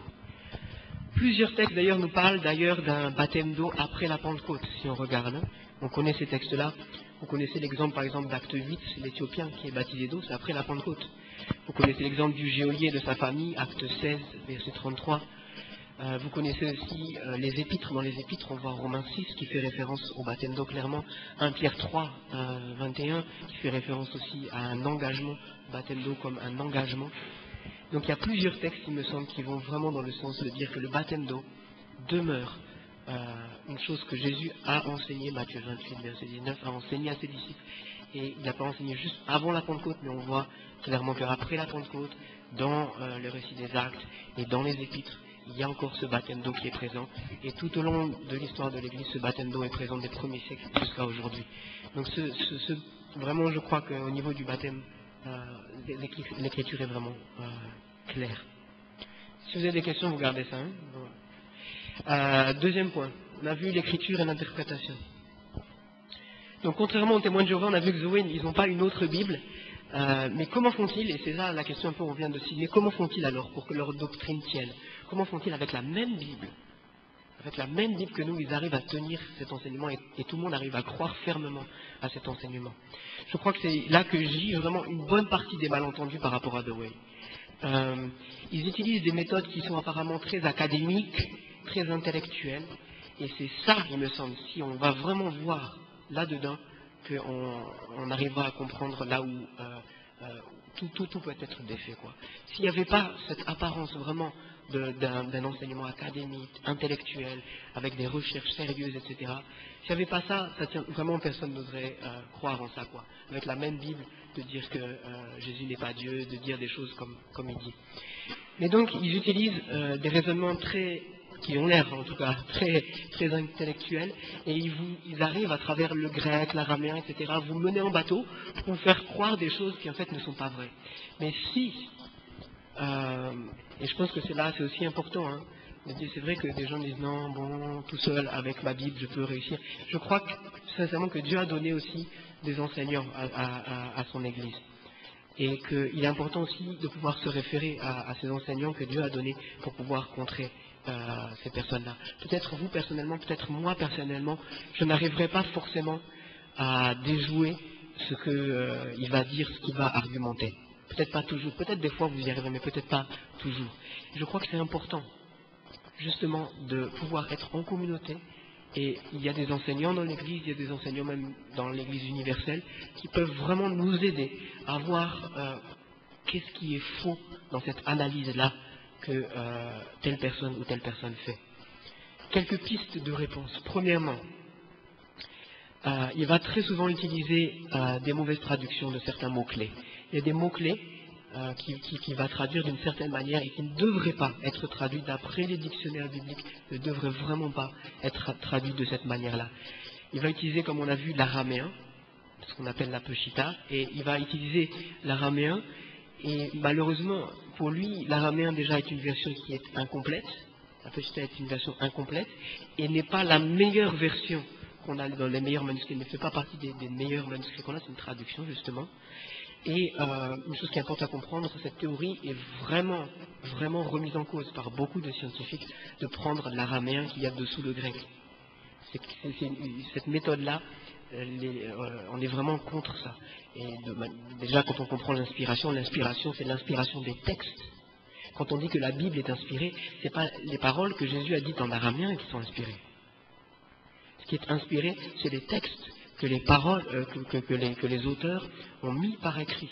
Peut-être même ils ont traduit d'araméen, c'est possible, peut-être ou peut-être pas, pour certaines paroles. Mais ce qui est inspiré clairement dans l'écriture, c'est l'écriture qui est inspirée, pas les paroles ou les pseudo-paroles qu'on essaierait de savoir de Jésus-Christ. Deuxièmement, le développement narratif, il est aussi très inconséquent, parce que si on fait ça, on va arriver à des grandes inconséquences, comme dire qu'il y a eu 4 personnes qui ont été clouées avec Jésus, comme lui le dit lui-même. On pourrait dire aussi, grâce à ça, qu'il y a eu 2 Barabbas, parce qu'en Jean on parle de Barabbas, en Luc aussi. Donc, il y a vraiment des inconséquences par rapport à ce qu'il appelle le développement narratif. Il y a aussi le mauvais usage des manuscrits. Très souvent, il va dire qu'il ne faut pas utiliser les trucs modernes, parce que peut-être lui ne maîtrise pas aussi ces trucs modernes. Il ne faut pas utiliser les textes grecs modernes, mais il renvoie souvent à un texte grec qui date du XVIe siècle, Stephens de 1550. Et il renvoie souvent à ce texte-là, au lieu d'utiliser les textes qui sont reconnus. Il y a des textes reconnus, des textes grecs du 19e, 20e siècle, qui sont des textes reconnus, qui viennent d'Allemagne pour l'essentiel, en grec ou en hébreu, et ils n'utilisent pas ça. Et scientifiquement parlant, ça n'est pas correct du tout. Scientifiquement parlant, sa manière de falsifier les manuscrits est vraiment pas correcte. Des fois, il utilise même comme on le verra tout à l'heure, il utilise un manuscrit du 8e siècle, alors même qu'il y a beaucoup d'autres manuscrits qui sont beaucoup plus tardifs, beaucoup plus proches de l'original, qui disent le contraire, mais il n'hésite pas parfois à faire des choses comme ça. Bien sûr, il ne le fait jamais en disant comme ça, mais quand on regarde derrière, c'est très clair. Et dernière chose, il y a l'exagération de sa propre autorité face au texte. C'est pas du tout une bonne méthode de faire ça, de dire que mon interprétation est toujours la bonne et que je n'ai pas à changer. Vous voyez que même les théologiens les plus reconnus, ils évoluent dans leur pensée. Ils évoluent dans leur pensée. Ils peuvent avoir une interprétation d'un texte et ils peuvent évoluer par rapport à une interprétation ou par rapport à une autre. Ils ne considèrent pas que ce qu'ils ont dit, c'est une fois pour toutes la bonne chose. La divinité de Jésus, par rapport à la divinité de Jésus, donc Virville va dire qu'il y a 4 passages où Jésus est appelé Dieu. Déjà là, c'est une grande mauvaise foi de sa part. Je cite quelques autres passages que vous pouvez voir à la maison où Jésus est clairement mentionné comme Dieu. Matthieu 1, verset 23. Jésus est appelé Emmanuel, qui veut dire Dieu parmi nous. Jean 1, verset 1, on l'a vu hier, même s'il y a beaucoup d'efforts pour montrer que c'est divin qu'on devrait dire et pas Dieu. Tous les commentateurs sont clairs là-dessus. La parole est Dieu, c'est-à-dire Jésus est Dieu. Romains 9, verset 5, c'est aussi très clair là-dessus. Il y a une louange qui est adressée à Jésus, qui est Christ pour l'éternité, loué pour l'éternité. Philippiens 2, verset 6, il est devenu, lui qui était comme Dieu, il est devenu homme. Colossiens 2, verset 9, Tite 2, verset 13, Hébreux 1, verset 3, Hébreux 1, verset 8, verset 9, 2 Pierre 1, verset 1, Matthieu 3, verset 3. Il y aurait beaucoup de choses qu'on a vu dans l'Apocalypse aussi, l'alpha et l'oméga.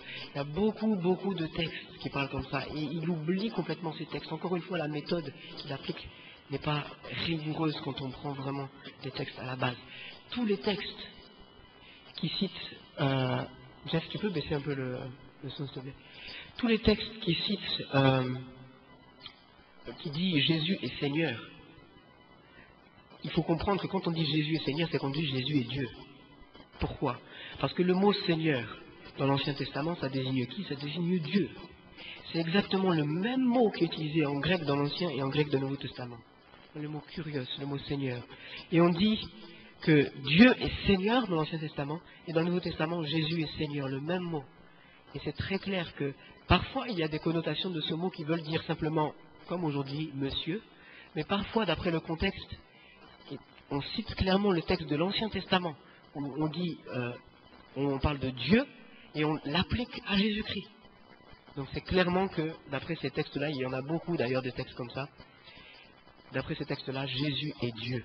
Voyons quand même rapidement les 4 textes qu'il mentionne. Il a mentionné 1 Timothée 3,16. Il a dit en 1 Timothée 3,16, d'après les manuscrits, c'est pas Dieu, on ne devrait pas mettre qui dans ce texte-là. C'est pas le pronom personnel qui renvoie à Jésus, mais c'est Dieu. Le problème, c'est que quand, une fois encore, on regarde les manuscrits, ça ne colle pas, parce qu'il se base sur un manuscrit du 8e siècle pour pouvoir affirmer ça, alors que un grand spécialiste reconnu, il s'appelle Metzger, c'est un grand spécialiste reconnu qui a vu au moins 12 manuscrits qui parlent dans le sens de que c'est Jésus-Christ qui est mentionné dans ce verset. Encore une fois, si vous regardez ce verset d'1 Timothée 3,16, je l'ai lu ce matin, quand je l'ai lu, je me suis dit, mais pourquoi il cite ça? Est-ce que vraiment 1 Timothée 3,16 ça a à voir avec Jésus qui est Dieu? Quand j'ai lu, je ne vois pas vraiment que ça a à voir avec Jésus qui est Dieu. Et une des meilleures compréhensions qu'on peut avoir de ça, c'est qu'il est en train de créer un argument pour pouvoir contrer cet argument. Parce que sincèrement, personne n'argumente Jésus est Dieu à travers 1 Timothée 3,16. Ce n'est pas un texte clair qui dit que Jésus est Dieu. Il y en a beaucoup d'autres, et on les a cités. Mais ce n'est pas un texte qui est clair pour dire que Jésus est Dieu. Mais il l'utilise en disant que c'est un texte clair que Jésus est Dieu pour pouvoir contre-argumenter contre ça et montrer que ça ne marche pas. Bref, c'est un suicide intellectuel. Hébreux 1, verset 8. Hébreux 1, verset 8, Virville admet que ici Jésus est appelé Dieu. Donc déjà, il admet que Jésus est appelé Dieu. Mais, comme on l'a dit, il tente de réduire la portée de ce terme en disant que c'est courant, à l'époque, et dans l'Ancien Testament, d'appeler quelqu'un Dieu. Sincèrement, si c'est courant à l'époque, il est le seul à le savoir. Aucun spécialiste n'est d'accord avec ça. Aucun spécialiste n'est d'accord avec ça. Il y a certains textes qui citent de l'Ancien Testament, mais hors de leur contexte encore. En regardant dans le contexte, ça ne veut pas du tout dire que Moïse, par exemple, en Exode, est Dieu, vraiment. Certains psaumes aussi. Mais jamais on peut appeler de la manière où c'est appelé en Hébreu 8 et dans le contexte d'Hébreu 8, on peut dire que ici c'est une manière de dire, de donner de l'honneur à quelqu'un, mais c'est pas Dieu. C'est vraiment là, sans aucun fondement, cet argument-là. Et c'est d'ailleurs un argument qu'il pourrait utiliser pour tout. Il pourrait dire, on l'appelle Dieu, mais ça ne veut pas vraiment dire Dieu. D'où il tire ça? Aucun fondement là-dessus. Jean 20, verset 28, où il traduit, Thomas lui répondit à Jésus, mon divin sauveur. Il traduit comme ça, hein, ce qu'on appelle un endiadis en grec. Il met les deux termes ensemble. Et clairement, ça ne tient pas du tout non plus. Mon divin sauveur, ça ne tient vraiment pas. Surtout la manière dont il explique. C'est clair qu'il y a deux termes qui sont ici, Seigneur et Dieu. Même si on avait un endiadis, même si on avait cette forme-là, clairement, le mot Seigneur, comme on vient de le montrer, est un mot qui désigne Dieu dans l'Ancien Testament et qui est utilisé comme tel par Thomas. Et en plus, le deuxième mot, généralement, vient donner du poids au premier. Donc vraiment, ça ne tient pas du tout en grec, l'argument qu'il donne ici dans Matthieu 20, 28. D'ailleurs, mon divin Seigneur, on ne voit pas trop comment cette expression pourrait tenir. Ésaïe 9, verset 6. Ésaïe 9, verset 6, il dit, c'est le nom de Jésus qui est Dieu puissant, et c'est juste son nom et ce n'est pas lui. Est-ce qu'il y a besoin vraiment de contre-argumenter contre ça? Je ne sais pas, mais c'est un peu... Vous savez très bien que le nom de quelqu'un réfère à la personne. Quand on dit le nom de quelqu'un, ça réfère directement à la personne. Alors il est en train de dire, parce que Jésus a le nom de Dieu puissant, alors ça veut dire que Jésus n'est pas le Dieu puissant. C'est son argumentation. Vraiment une argumentation, c'est un peu dur, il me semble, à soutenir. Si ce verset ne veut pas dire d'ailleurs que Jésus est le Dieu puissant, qu'est-ce qu'il veut dire? Qu'est-ce qu'il veut dire vraiment? Ça, il n'explique pas. Il dit juste, Virgile, dans son interprétation, dans son livre, il dit que ça ne veut pas dire ça, mais il ne dit pas ce que ça veut dire. Tout simplement parce que ça ne veut rien dire d'autre. C'est impossible de trouver une autre interprétation qui colle par rapport à ce contexte et ce verset. Jésus est-il vraiment le Fils de Dieu? Mais non, Dieu le Fils. Le terme de fils de est très courant dans l'Ancien Testament. Dans l'Ancien Testament, on dit fils de pour dire beaucoup de choses. Par exemple, quand on dit quelqu'un a 40 ans, littéralement dans l'Ancien Testament, on dit il est fils de 40 ans. C'est une expression sémitique connue, même en arabe, on peut parler comme ça aussi. On dit fils de Tunis, par exemple, c'est un enfant du pays, des choses comme ça. C'est très courant pour dire juste que... C'est juste une expression pour dire qu'il est cette chose. Ça n'a rien à voir avec une distinction entre lui et cette chose, mais c'est qu'il est lui-même cette chose-là. Donc clairement, quand on dit fils de Dieu, d'après cela, ça veut dire clairement qu'il est Dieu. Quand on dit l'expression fils de Dieu, ça ne veut pas dire que Jésus, j'en entends souvent ça, Jésus est le fils de Dieu, mais il n'est pas Dieu. C'est impossible. Dans la pensée sémitique de penser, ça ne veut rien dire ça. S'il est fils de Dieu, il est Dieu. Mais en plus, c'est clair, vous regardez dans le Nouveau Testament, surtout dans Jean. Pourquoi ils sont offusqués, les pharisiens? Pourquoi ils sont choqués? Parce qu'il se dit fils de Dieu. Si ce n'était pas Dieu, il ne serait pas offusqué, il ne serait pas choqué. Mais ils sont choqués parce qu'il se fait lui-même Dieu. Matthieu 5, verset 18. Quelqu'un peut prendre Matthieu 5, 18. Je pense que c'est très, très clair ce verset-ci. Si des gens disent, Jésus il est le Fils de Dieu mais il n'est pas Dieu, sortez Matthieu 5, 18.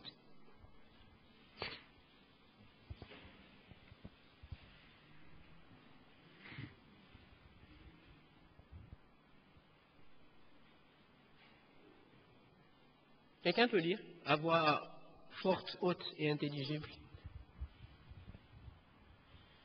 Matthieu 5, 18. Oui, Manuela?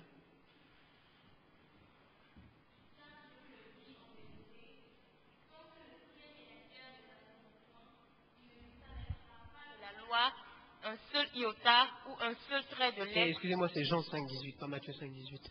Excusez-moi, Jean 5, 18. Oui, je parlais de Jean justement, hein, de l'épître, l'évangile de Jean.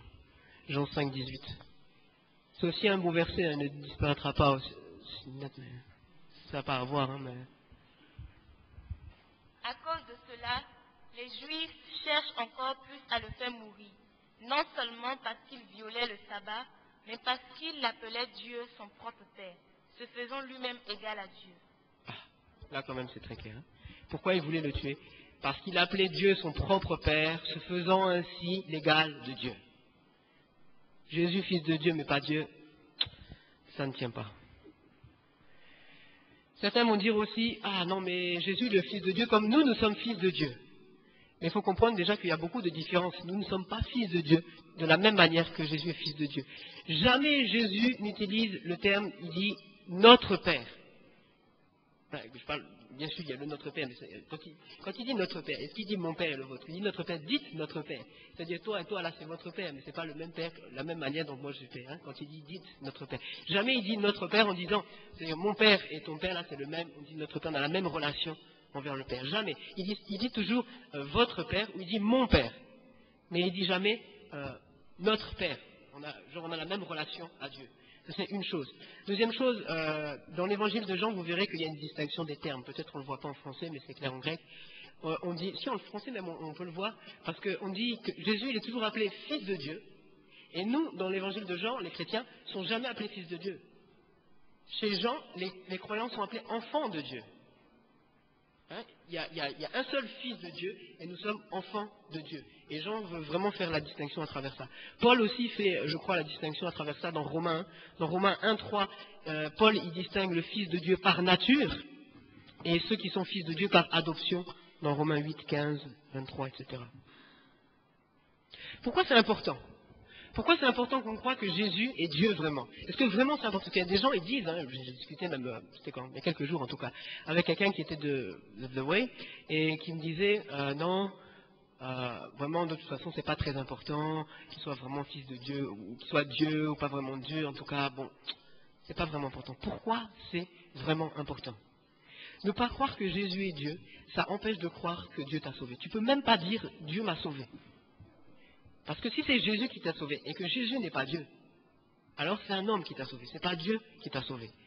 Soit c'est un homme qui t'a sauvé, et si c'est un homme qui t'a sauvé, il nous est dit aussi dans le Nouveau Testament qu'il faut adorer Jésus. Hein, Philippiens 2, versets 6 à 10, dans Apocalypse 5 aussi, il nous est dit qu'on doit adorer Jésus. Mais si Jésus était un homme et qu'on doit l'adorer, c'est qu'on fait de l'idolâtrie, tout simplement. Si on adore un homme. Si Jésus n'est pas Dieu, il n'y a rien qui tient. Si Jésus n'est pas Dieu, on ne peut pas être sauvé. Ou bien c'est qu'on est sauvé par un homme et on va adorer un homme. Ou bien c'est qu'on est sauvé, et comme le font les témoins de Jéhovah, et peut-être certains de The Way, on est sauvé par les œuvres. Et encore une fois, ce n'est pas Dieu qui est glorifié, mais c'est mes œuvres, c'est moi. Donc soit c'est un homme qui est glorifié, soit c'est moi. Mais ce n'est pas Dieu qui est glorifié en tout cas. Donc si Jésus n'est pas Dieu, toute la gloire ne revient pas à Dieu. Une partie de la gloire vient à moi. Il fallait que la solution que Dieu apporte, cette solution-là, soit pleinement Dieu, pour que la gloire revienne pleinement à Dieu. Si Jésus n'est pas Dieu, déjà il ne pouvait pas être vraiment saint sur cette terre. Jésus ne pouvait pas avoir aucun péché. Être sans péché, être parfaitement saint, c'est être Dieu. Et si d'ailleurs il avait un péché, c'est qu'il est mort pour ses péchés, c'est qu'il n'est pas mort pour toi. Donc si Jésus n'est pas Dieu, tu n'es pas sauvé. Tout simplement. Si tu ne crois pas que Jésus est Dieu, je ne vois pas, la justification par la foi, le fait de croire tout ça, ça ne tient pas, il n'y a plus rien qui tient. Tu ne peux pas être sauvé si tu ne crois pas que Jésus est Dieu. C'est très clair d'après l'Écriture. Ouais, après c'est quoi? La personne du Saint-Esprit. Rapidement, la personne du Saint-Esprit. On a vu la différence entre Saint-Esprit avec grand S, petit s. Bon, déjà, il faut savoir, premièrement, que dans les manuscrits originaux, ce qu'on appelle les manuscrits onciales, il n'y a pas de différence entre minuscules et majuscules. Il n'y a pas cette différence-là. Tout a été écrit, les plus anciens manuscrits ont été écrits entièrement en majuscules. C'est que des majuscules grecques. Donc, on ne peut pas faire cette différence dans les manuscrits même entre minuscules et majuscules comme lui essaye de le faire. Donc, les différences qu'il met, quand il met une majuscule ici et pas une majuscule là, en toi, c'est lui qui choisit. Hein. Mais ce n'est pas le texte qui choisit. Donc déjà, cette différence paraît vraiment très aléatoire. Deuxièmement, il dit aussi que grâce au Saint-Esprit, tout le monde parle en langue et tout le monde a tous les dons. C'est-à-dire que tous les chrétiens ont tous les dons. 1 Corinthiens 12, verset 8. Problème, quand on regarde 1 Corinthiens 12, versets 29 et 30, c'est très clair. Tous prophétisent-ils? Tous parlent-ils en langue? Tous ont-ils ceci, cela? Tous guérissent-ils? Et cette question-là, hein, ne croyez pas que c'est une question qui est sans réponse. Parce qu'en grec aussi, ici, on introduit toujours une question en grec, soit par un mot qui veut dire que la réponse sera oui, soit par un mot où la réponse sera non. Et la question-là est introduite par un mot où la réponse est clairement non. Et il y a une traduction, je crois la traduction Summer, mais ça, tous prophétisent-ils? Évidemment, non. C'est très clair. Chacun a des dons, et c'est pour ça qu'on est un corps et que chacun a sa fonction, et qu'on a tous besoin les uns des autres. Donc ça ne tient pas non plus. Troisièmement, le Saint-Esprit est une personne et non une puissance. On voit dans le livre des Actes que le Saint-Esprit est une personne. Ce n'est pas juste une puissance impersonnelle. Pourquoi? Parce que dans le livre des Actes, le Saint-Esprit, il parle, il interdit, il juge bon, il envoie, il rend témoignage, on lui résiste, on l'attriste. Ce n'est pas possible pour une puissance, c'est vraiment une personne, une personnalité derrière. Dans les épîtres, il crie, il guide le croyant, il surintercède, il délibère, il a une volonté, il délibère, il choisit. Chez Jean aussi, le Saint-Esprit, il est mentionné comme le second paraclet, le second consolateur. Ce consolateur n'est pas vraiment une bonne traduction pour paraclet en fait, hein. Ça serait plutôt une aide, un avocat. Donc il est le second paraclet, c'est-à-dire que Jésus était le premier paraclet et lui le deuxième. Donc si le premier paraclet est une personne, ça paraît bizarre que le second soit une puissance, un truc impersonnel. Clairement, il y a un parallèle qui est fait ici entre Jésus et le Saint-Esprit. Les deux sont le paraclet, les deux sont personnels, sont une personne.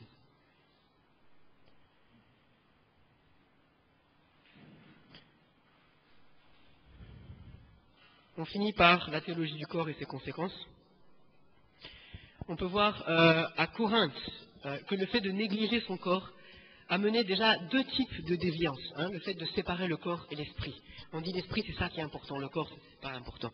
Donc à Corinthe, il y avait deux types de déviance. Il y avait des gens à Corinthe qui disaient, bon, le corps, vraiment, c'est pas ça qui est important, donc il faut vraiment que j'astreigne mon corps à des choses difficiles. C'est-à-dire, par exemple, pas de relations sexuelles, même dans le mariage.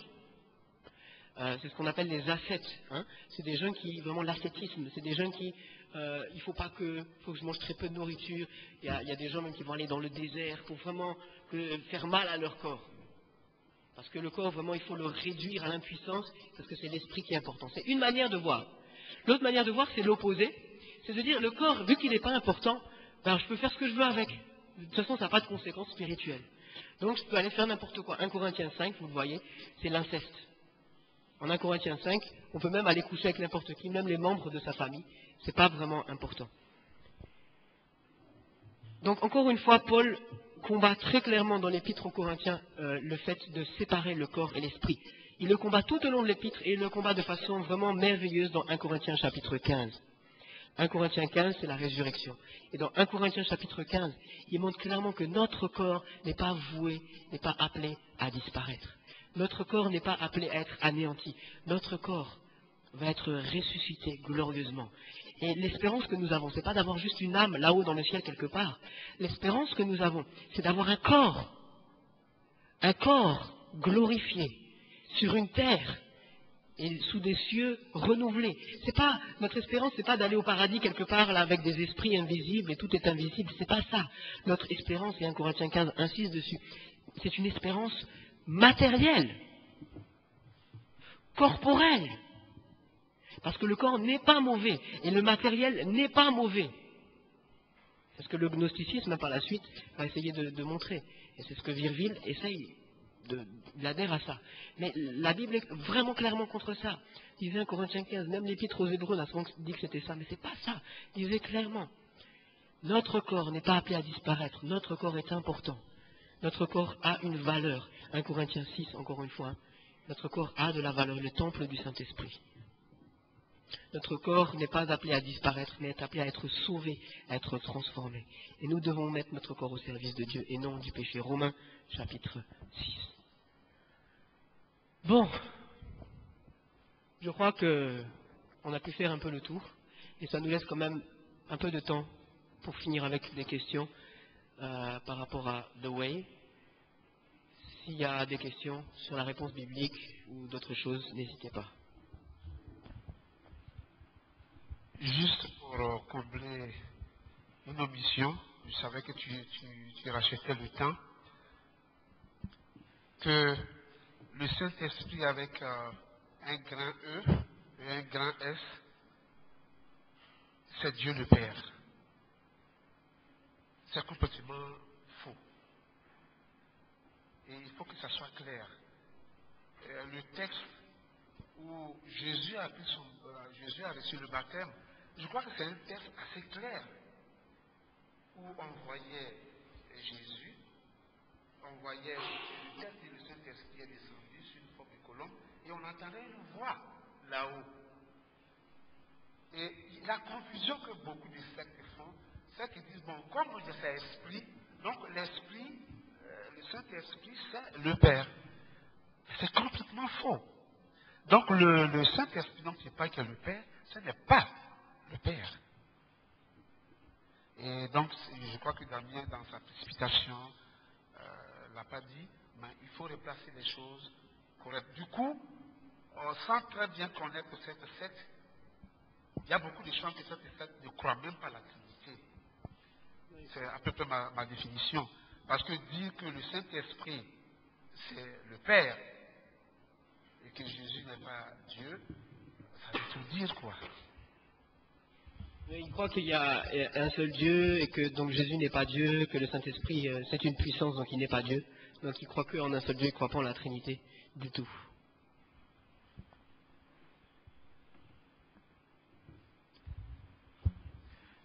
J'aimerais savoir, ces gens n'ont-ils pas démarré dans la vérité, dans les faits réels, comme les témoins de Jéhovah, comme je l'ai appris la dernière fois? Donc des gens qui veulent vraiment faire ce qui est juste et puis par la suite ils se détournent. En fait, je crois vraiment que, non seulement ils ont démarré, mais je crois qu'il y a encore des vrais chrétiens qui sont dans The Way. Que ce soit ici en Tunisie, que ce soit ailleurs aux États-Unis, à ADC, au Canada, en France. Je crois qu'il y a des vrais chrétiens qui font partie quand même de The Way. Pas qu'ils sont devenus chrétiens dans The Way, peut-être qu'ils étaient chrétiens avant et peut-être ils sont allés là-bas par la suite. Le fait qu'il y ait la même Bible, ça permet qu'ils puissent connaître quelque chose de la vérité, de leur côté. Mais je pense que ça serait quand même une grande tentation, comme on l'entend, comme j'ai entendu plusieurs fois, à travers la bouche de plusieurs, de dire que c'est dommage, hein, qu'il y ait des personnes, j'aurais aimé qu'elles soient là ce soir, elles ne sont pas trop là ce soir, mais c'est des choses où on dit que, bon, The Way, il croit comme ça, mais moi, je ne crois pas comme ça. Moi, je crois quand même que il y a des choses où je ne suis pas d'accord avec ça, etc. Et pourtant, je reste quand même dans The Way. Mais je ne suis pas d'accord avec les grands principes de là-bas. C'est que tu restes dans le mouvement, tu donnes ta dîme au mouvement, ton service de tous les jours va pour le mouvement, tu fais tout pour, normalement si tu es impliqué, accroître ce mouvement, et tu n'es pas d'accord avec ce mouvement. Là, franchement, je dis qu'il ne faut pas jouer avec ça, quoi. Si vraiment, et ça c'est dommage, hein. Parfois il y a des gens dans leur église, ils sont dans une église sans connaître la confession de foi de cette église. Et ils sont surpris, ah bon, mon église croyait ça. Ah bon, mon église ne croyait pas que Jésus était Dieu. Il faut être clair là-dessus. Même quand, si par exemple vous êtes ici, vous allez retourner au pays. Regardez la confession de foi. Regardez la confession de foi de l'église où vous allez. Est-ce que vous êtes d'accord avec ça? Parce que vous allez passer du temps pour ça, vous allez donner de l'argent pour ça. Il faut être d'accord avec ça. Il faut que ce soit biblique. C'est pas, vous communiez avec de telles personnes. Donc il faut que ce soit vraiment très clair. Vous ne pouvez pas commencer à dire non, mais moi de mon côté je lis la Bible, etc. Bon, c'est juste parce que depuis tout petit je suis là-dedans, donc bon, je reste là-dedans. Non, c'est grave. Oui, Aïcha. Bonsoir. La question c'est, on peut être dans une église et il y a des choses qui se passent, on voit peut-être que c'est pas ça. Mais est-ce que le truc c'est de quitter ou d'essayer de, je sais pas, faire quelque chose pour amener les gens sur le droit chemin?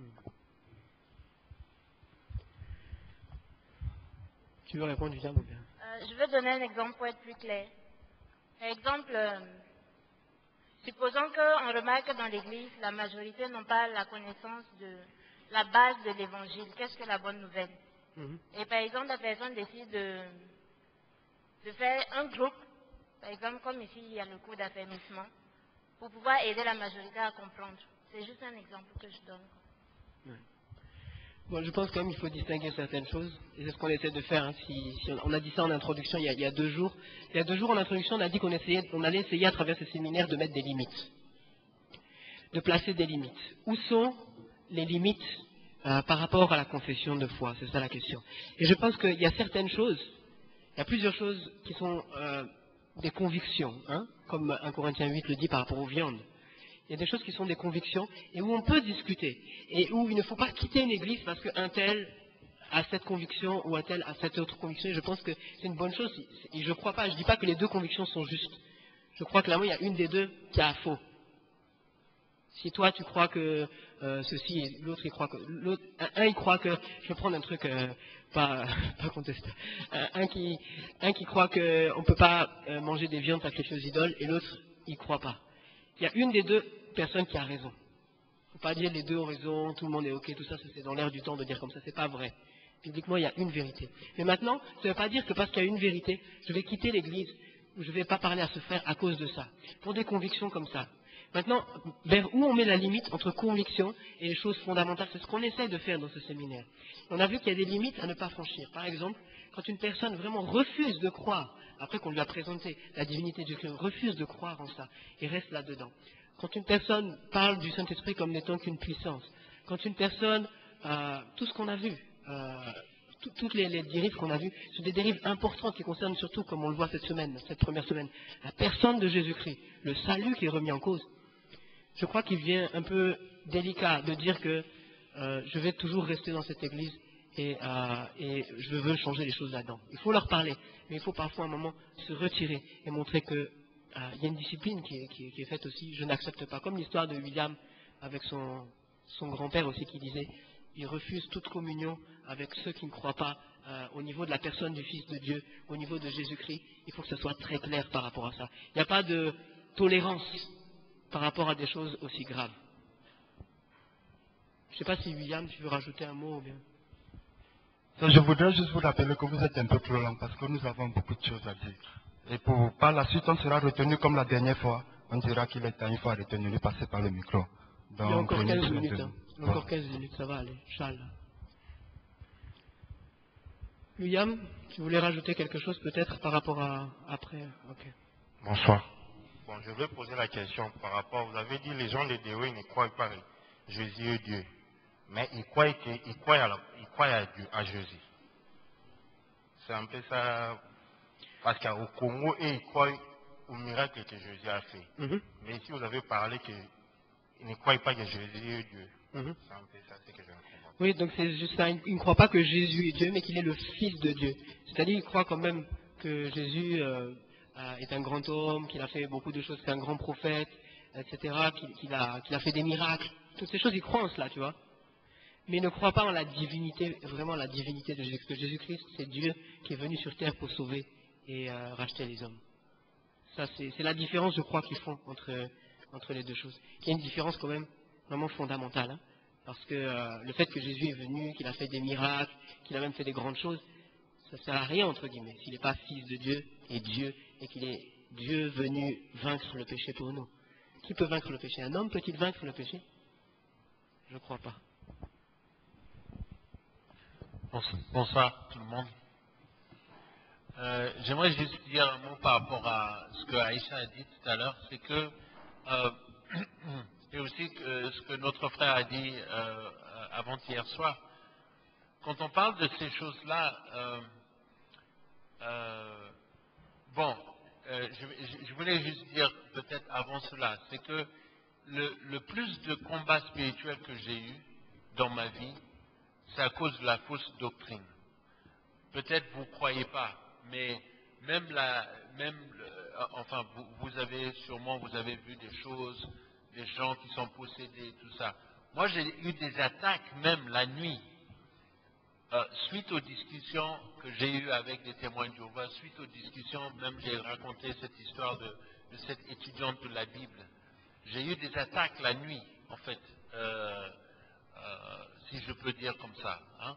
Donc, pour moi, on est dans une guerre spirituelle. Donc, de dire que je pense que je vais tout seul essayer de ramener ces gens d'une secte, par exemple, tout seul. C'est vraiment... tu es vraiment naïf de penser que tu peux le faire tout seul. Je pense qu'il faut aussi prier et aussi essayer d'amener certaines personnes à la vérité, mais on ne peut pas le faire tout seul, parce que sinon, tu vas aussi être dans le bain avec eux. Je peux donner des exemples, mais je vais pas. Viens me voir après pour les exemples, voilà.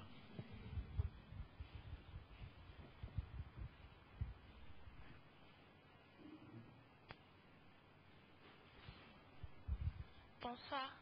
J'aimerais savoir pourquoi est-ce que le Saint-Esprit n'est pas Dieu.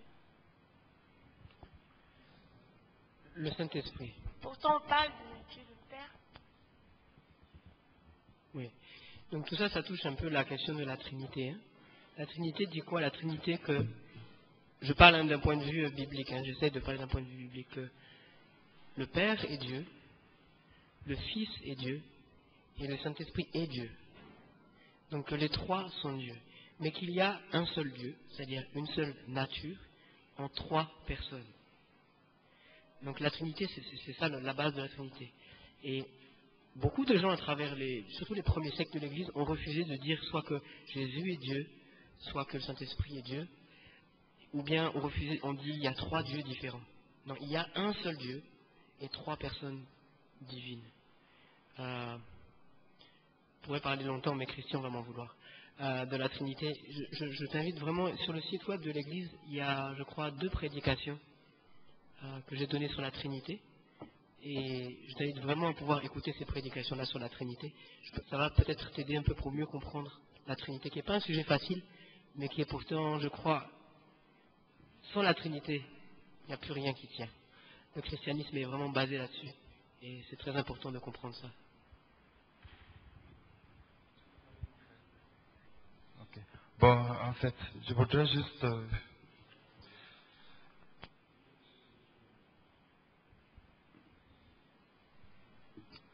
Ça concerne un peu la question d'Aïcha et le combat du pasteur William. En fait, quand on parle de combat, on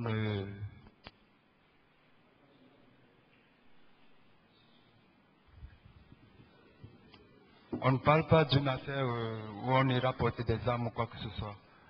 Le combat le plus important, c'est déjà bien du combat mystique, beaucoup de prières.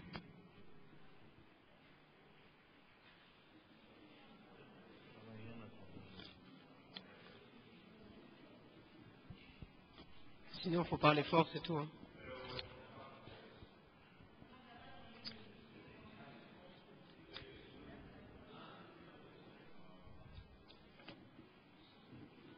Il faut juste parler fort, sinon on peut écouter les questions.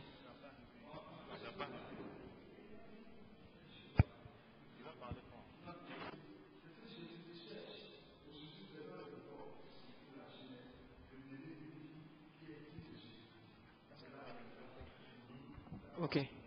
Merci Christian. On essaie de rester un peu plus dans le sujet par rapport à ça, parce que là on dévie un peu du sujet.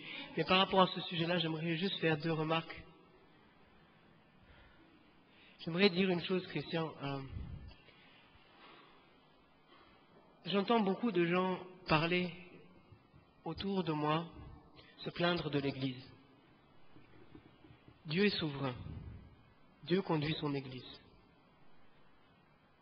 Il peut y avoir des choses, c'est vrai, dans l'Église, l'Église n'est pas parfaite. Mais Dieu est en train de préparer son Église pour pouvoir la rendre pure le jour où il reviendra. Et j'aimerais qu'on ne puisse pas tomber dans la facilité de toujours critiquer l'Église pour dire qu'elle est complètement impure, qu'elle est complètement souillée. Ce n'est pas biblique. Et ce n'est pas une bonne chose à faire. Première chose, par rapport à la souveraineté de Dieu. Deuxième chose, j'aimerais qu'on puisse vraiment faire preuve d'humilité par rapport à ces choses-là. Parce que beaucoup de gens parlent comme ça, en manquant beaucoup d'humilité. L'Église est souillée, entre guillemets, moi ça va. Dans l'Église, personne fait ce qu'il faut faire, mais moi ça va. Ça manque de comprendre la souveraineté de Dieu premièrement, et ça manque de comprendre quelle est l'importance et la gravité du péché dans nos vies. Quelqu'un qui parle comme ça, souvent, en redisant toujours, mais l'Église est mauvaise, l'Église ne fait pas ceci, l'Église ne fait pas cela, je crois, doit pouvoir un peu plus s'examiner soi-même, comprendre la gravité et la profondeur du péché qu'il y a encore et toujours dans sa vie, et vraiment se remettre en considération lui-même avant de pouvoir juger les autres. On va prendre d'autres questions pour que d'autres personnes puissent parler aussi. Merci. Question, on va laisser la place à d'autres personnes aussi, sinon justement il n'y aura pas trop de temps. Hein. Mais si tu as des questions, tu viens me voir à la fin aussi. Peut-être encore 2 questions pour qu'on finisse à l'heure, quoi. Je voulais savoir si vous voulez prendre l'amour dans leur communauté, et aussi vous avez fait qu'évoquer l'impudicité, la drogue, la fornication. Je voulais savoir si les autres péchés tels que le mensonge, l'idolâtrie, la violence, le meurtre, le vol, c'est toléré dans leur centre. Oui, donc il faut comprendre un peu pourquoi c'est toléré, par exemple la fornication, des choses comme ça. Pourquoi c'est toléré? Parce que c'est des choses qui ont à voir avec le corps, et qu'eux, ils distinguent le corps de l'esprit fortement. C'est ce que tu fais avec ton corps, c'est pas vraiment important. C'est ce que tu fais avec ton esprit. Tant que tu demeures, comme ils disent, tant que ton esprit demeure dans la parole, ton corps peut faire ce qu'il veut, c'est pas très important. Donc, par exemple, par rapport au mensonge, ça serait plus délicat, parce que là, c'est pas quelque chose de tellement corporel, tu vois, par rapport à ça. L'idolâtrie, bon, c'est ce qu'on vient de dire. Si ils n'admettent pas que Jésus est Dieu, mais que pourtant ils adorent Jésus, ça vient de l'idolâtrie. Mais je pense que par rapport au péché, c'est pas qu'ils admettent les péchés, ils vont jamais le dire comme ça. Tu vois, pour eux, ça n'est pas du péché. Ça n'est pas du péché. La fornication, ça n'est pas du péché, parce que c'est quelque chose juste que ça concerne ton corps, mais ton esprit reste pur, parce que pour ceux qui sont purs, tout est pur. C'est comme ça qu'ils vont l'expliquer. Oui, excusez-moi, j'aimerais savoir, parce que tout à l'heure, vous avez dit qu'il y a aussi des bons chrétiens dans le mouvement de oui. Et donc, j'aimerais savoir, parce que si seulement il y a des bons chrétiens et qui continuent toujours à être dans ce mouvement, qui ne croient pas en Jésus, alors ça veut dire qu'ils iront en enfer. Et donc, je ne sais pas, j'aimerais savoir, et j'aimerais aussi comprendre si il y a le petit péché et le grand péché dans la Bible. Est-ce que c'est écrit? Bon, par rapport à s'ils iront en enfer ou pas, il faudra demander à Dieu, hein, moi-même, ou à Pierre et Jean. Mais comme il a si bien dit, tu vois, c'est par rapport à la confession qu'on va en enfer ou pas. C'est-à-dire que tu peux être dans un mouvement qui est déviant, tout en ayant une confession de foi sincère envers Jésus-Christ. C'est-à-dire sans te rendre vraiment compte. On a vu qu'il y a des choses qui font que les gens peut-être ne se rendent pas compte. Avec des trucs intellectuels où on leur explique que la parole, ceci, cela, et finalement, ils se laissent un peu avoir finalement, alors que peut-être ils sont de vrais chrétiens. Et je prie pour ça, et on va prier tout à l'heure pour ça, que les gens qui sont des vrais chrétiens et qui sont dans The Way puissent s'arracher de là, pour vraiment aller vers une église chrétienne, réelle, qui est une bonne doctrine. Parce que c'est vrai que petit à petit, ça peut être dangereux pour eux. Ça peut être vraiment dangereux pour eux. Donc il faut vraiment prier pour ces gens qui sont vraiment chrétiens, qui font partie des brebis dont on a parlé dans le premier passage qu'on a lu, qui font partie des brebis de Dieu, qui sont là-bas et qui ont besoin vraiment de revenir à la bergerie et à l'unique bergerie. Il faut vraiment prier pour ces personnes-là. Bon, pour ta deuxième question, ça touche peut-être pas trop le sujet, mais rapidement, il y a oui et non. Oui et non. C'est-à-dire que non, tous les péchés sont graves. Il n'y a pas petit péché et grand péché par rapport à la gravité. Tu dis ça dans Matthieu chapitre 5 notamment, où il est dit que même, par exemple, le fait d'insulter son frère, c'est comme si tu le tuais et tu mérites le feu de l'enfer. Si tu as eu un mauvais regard envers quelqu'un avec convoitise, c'est comme si tu as fait l'adultère, tu mérites le feu de l'enfer. Donc la punition est le feu de l'enfer, même pour le plus petit péché que tu as fait. Donc de ce côté-là, il n'y a pas petit et grand péché. Mais d'un autre côté, il y a petit et grand péché quand même, par rapport aux conséquences. Et Jésus lui-même, je crois que c'est devant Pilate ou Hérode, lui-même mentionne ça. Il il mentionne, je ne me rappelle plus exactement les mots qu'il dit, mais qu'il y a des péchés, il y a des péchés, déjà il y a des péchés conscients et inconscients, psaume 32. Voilà, un péché plus grand, voilà, c'est ça. Donc ça c'est un des textes, et il y a d'autres textes qui sont donnés pour montrer qu'il y a quand même, quand tu fais un meurtre, il y a des conséquences qui sont vraiment plus grandes que si tu fais un mensonge par exemple. Donc c'est vrai qu'il y a quand même, il me semble, des péchés plus grands et des péchés plus petits, mais même le petit péché là, c'est grave aux yeux de Dieu. Ça va? Oui, moi j'ai quatre choses à demander. Et Non, c'est pas de grandes choses.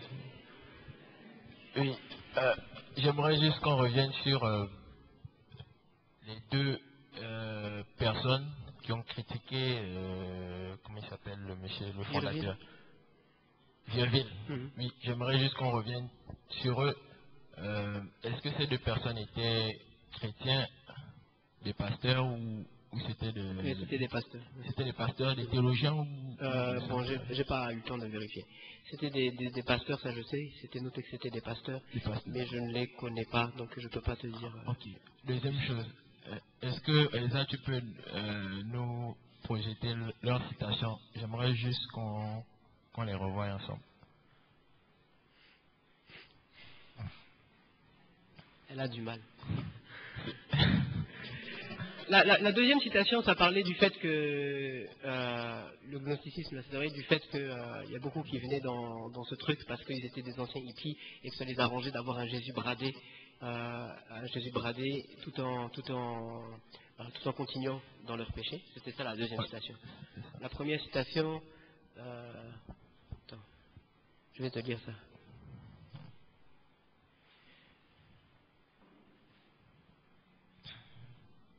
Voilà. Je considère Virgile comme un faux prophète. Je pense que de nombreux jeunes dans The Way sont de vrais chrétiens. Je pense que c'est ce qui est arrivé à Rye, New York, vient du Seigneur. Mais si Virgile a sa voix, il la défend totalement. Je n'ai aucun scrupule à appeler cela une hérésie. C'est la première citation. Oui. Troisième chose, je voulais que vous commentiez en fait les deux citations et vous nous dites si ce qu'ils disent s'appuie sur une base biblique, sur la Bible. Donc le premier, il considère Virgile comme un faux prophète.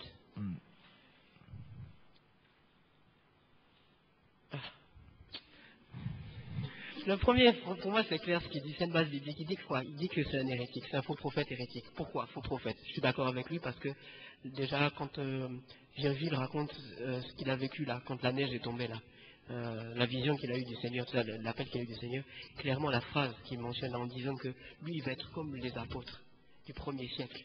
Et que ce que Dieu veut, c'est qu'il lui donne cette révélation juste pour qu'il témoigne aux autres. Ça, ce n'est pas une parole qui vient de Dieu. Je dis ce que je pense, hein, excusez-moi, mais ce n'est pas une parole qui vient de Dieu, parce que les apôtres ont été mandatés par le Seigneur, clairement c'est dit dans l'Écriture. Ce sont les 12 personnes qui ont été mandatées par le Seigneur pour écrire l'Écriture normative qui va rester et qui va demeurer. Et Virgile n'a rien à voir avec ça. Donc c'est un faux prophète. Hérésie, bon, c'est ce qu'on a vu ce soir, c'est ce qu'on a essayé de démontrer ce soir, que c'est une hérésie. Quelqu'un qui ne croit pas que Jésus est Dieu, toutes ces déformations par rapport au baptême, l'esprit qui n'est pas Dieu, etc., sont des déformations assez grandes pour dire qu'effectivement c'est une hérésie et que, oui, que c'est une hérésie. Donc voilà pour la première citation. Ça te va ou bien? Ça va. La deuxième citation, c'est Virgile enseigne que parce que le salut signifie le pardon des péchés passés, présents et futurs, alors nous sommes libres de laisser libre cours à notre désir pécheur. Cette idée a plus particulièrement aux chrétiens d'arrière-plan hippies qui voulaient continuer à prendre de la drogue et à commettre la fornication. Il me semble que c'est là la raison majeure pour laquelle les personnes ont rejoint The Way, afin d'avoir un Jésus bradé tout en gardant leur péché. Le message de la repentance et de l'obéissance n'a pas été mis en avant par The Way. Donc, pour commenter, je suis d'accord avec le fait que le salut signifie le pardon des péchés passés, présents et futurs. Et c'est ce qu'il dit ici, l'auteur, et il dit qu'il s'est appuyé sur cette base qui est vraie. Le fait qu'on ait été pardonné de nos péchés passés, présents et futurs, on reconnaît tous que ça c'est vrai, mais il s'est appuyé là-dessus pour dire, d'ailleurs ce que Paul dit dans l'épître aux Romains, il prétexte la grâce pour continuer de pécher. Et c'est exactement ce que va faire, et ce que j'ai lu d'ailleurs dans d'autres textes de Virgile, où quand il essaye de draguer les petites de 16 ans là, pour les choses sexuelles, là, il utilise cet argument-là, hein, qu'on est dans la période de la grâce, et que dans cette période de grâce, donc on est libre, quoi. On est libre, on peut faire ce qu'on veut. Donc c'est exactement l'inverse du message biblique qui dit « Parce que vous avez reçu la grâce de Jésus-Christ, faites tous vos efforts pour suivre Jésus. Hein » La deuxième épître de Pierre qui abonde dans des choses comme ça, qui nous paraissent un peu trop contradictoires pour nous. On se dit, il y a la grâce, j'ai plus rien à faire. La parole de Dieu dit exactement l'inverse. Il y a toute la grâce pour toi, tu n'as rien à faire, toute la grâce, tout est donné. Ainsi, par conséquent, faites tous vos efforts pour pouvoir redoubler d'efforts pour pouvoir suivre le Christ. Donc c'est dans ce sens-là, je pense, qu'il tord l'idée. C'est Thessaloniciens où il dit bon, je ne me rappelle plus du texte. Il y a plusieurs textes qui me viennent un peu en tête, mais le vouloir et le faire, car il vous a donné le vouloir et le faire, faites tout, redoubler d'efforts, car c'est lui qui vous donne le vouloir et le faire. Donc là c'est clair, redoubler d'efforts, car c'est Dieu qui vous donne le vouloir et le faire. Ça paraît contradictoire, mais ça n'est pas du tout, d'après la parole de Dieu. Donc c'est un peu ça son idée, je pense que je suis d'accord avec son idée, et je suis d'accord avec son analyse aussi, dans la deuxième phrase. Son analyse paraît très claire. Le mouvement a augmenté à cause de cette fausse doctrine. Et et on voit les conséquences, c'est la dernière phrase, les conséquences. Malheureusement, encore aujourd'hui, je pense, si on va dans The Way, on verra que le message de la repentance et de l'obéissance n'est pas mis en avant à cause de cette théologie-là. Donc je suis d'accord avec son analyse, quoi. Peut-être c'est pour ça que je l'ai cité. Ouais, peut-être. Ok. Quatrième chose et dernière chose, est-ce que les partisans de The Way font comme les témoins de Jéhovah du porte-à-porte d'évangélisation, qui partagent des prospectus, qui font des campagnes, des trucs comme ça? Ouais, ils en font pas mal. Il y avait ce qu'on appelle les WOW en anglais, W-O-W, mais ça, c'est Worker of Witnesses, je sais plus c'est quoi. Ils faisaient 1 an de service, ça a été aboli après, mais ils faisaient 1 an de service où ils se donnaient au service du mouvement, et pendant 1 an, ils allaient et puis ils créaient un rameau, et puis ils devenaient leaders de ce rameau, etc. Et puis pendant cette année-là, ils doivent être à mi-temps, je crois, pour le mouvement, et à plein temps. Ils disent à mi-temps pour travailler pour ce mouvement, et à plein temps pour le témoignage. C'est-à-dire qu'il y a quand même tout cet aspect de témoignage qui est assez présent derrière ce mouvement, le fait de vouloir témoigner. C'est peut-être pas la même méthode de porte-à-porte, forcément, mais il y a ce truc de témoignager. J'ai vu aussi qu'ils faisaient... ils mettaient 2 garçons et 2 filles ensemble pour aller justement faire une mission, et puis ils devaient se trouver un appartement ensemble, rester là ensemble et commencer à témoigner autour d'eux, et puis il se passait souvent ce qui se passait à cause de ce qu'on a vu au niveau de la sexualité. Ouais. Ok, c'est tout. Merci.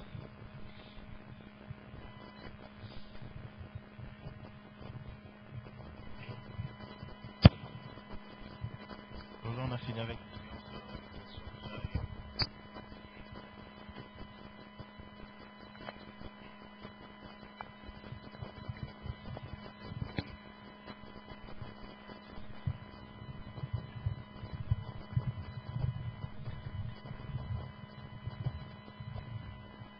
Chacun de nous a écouté et chacun de nous a réussi quelque chose. J'aimerais que chacun de nous puissions prier par rapport à la vérité, par rapport à ce qu'on vient d'entendre.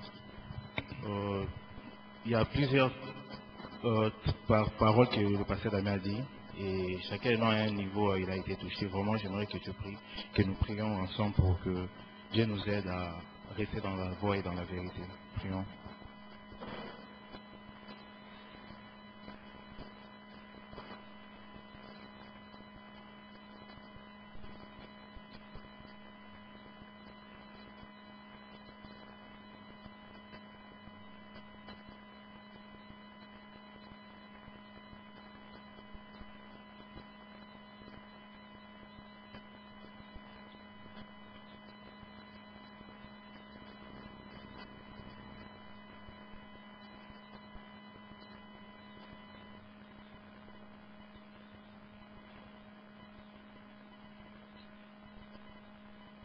Seigneur, je te dis encore merci pour ces moments de partage qui a été fait par ton serviteur. Je te demande, Seigneur Jésus, je sais que tu as parlé à nos cœurs et que cette parole, Seigneur, ait des fruits dans les jours à venir. Seigneur, tu connais nos cœurs mieux que nous-mêmes. Tu sens nos cœurs, Seigneur Jésus, et réponds à nos besoins et attends, Seigneur Jésus, le cri de tes enfants. Nous avons besoin de rester dans la vérité, nous avons besoin de marcher dans la sainteté, Seigneur. Et aide-nous, Seigneur Jésus, guide-nous toujours dans notre marche chrétienne sur terre, afin de ne pas dévier, à ne pas laisser place, Seigneur Jésus, au mensonge et à l'étranger de venir troubler tes brebis, Seigneur Jésus. Et nous te demandons de nous garder, Seigneur Jésus, fidèle à ta parole, par ton Saint-Esprit. Amen. Nous voici déjà arrivés à la fin. J'aimerais juste te rappeler quelque chose, que demain, il y aura une table ronde. Pour ceux qui ont manqué le mardi, il y aura une table ronde. Donc, il y a un rappel de ce qui nous serons invités le mardi et aujourd'hui. Et puis, il y aura une séance d'intercession. Il y aura aussi un moment de questions, vraiment de partage. J'aimerais vraiment que vous puissiez venir encore demain et inviter encore plusieurs gens à venir à partager vraiment ces moments. Et je vais inviter Pasteur Damien pour la prière finale.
Et c'est à la fin, il y a une collation derrière là. Et voilà. Bon, bonne soirée à tous.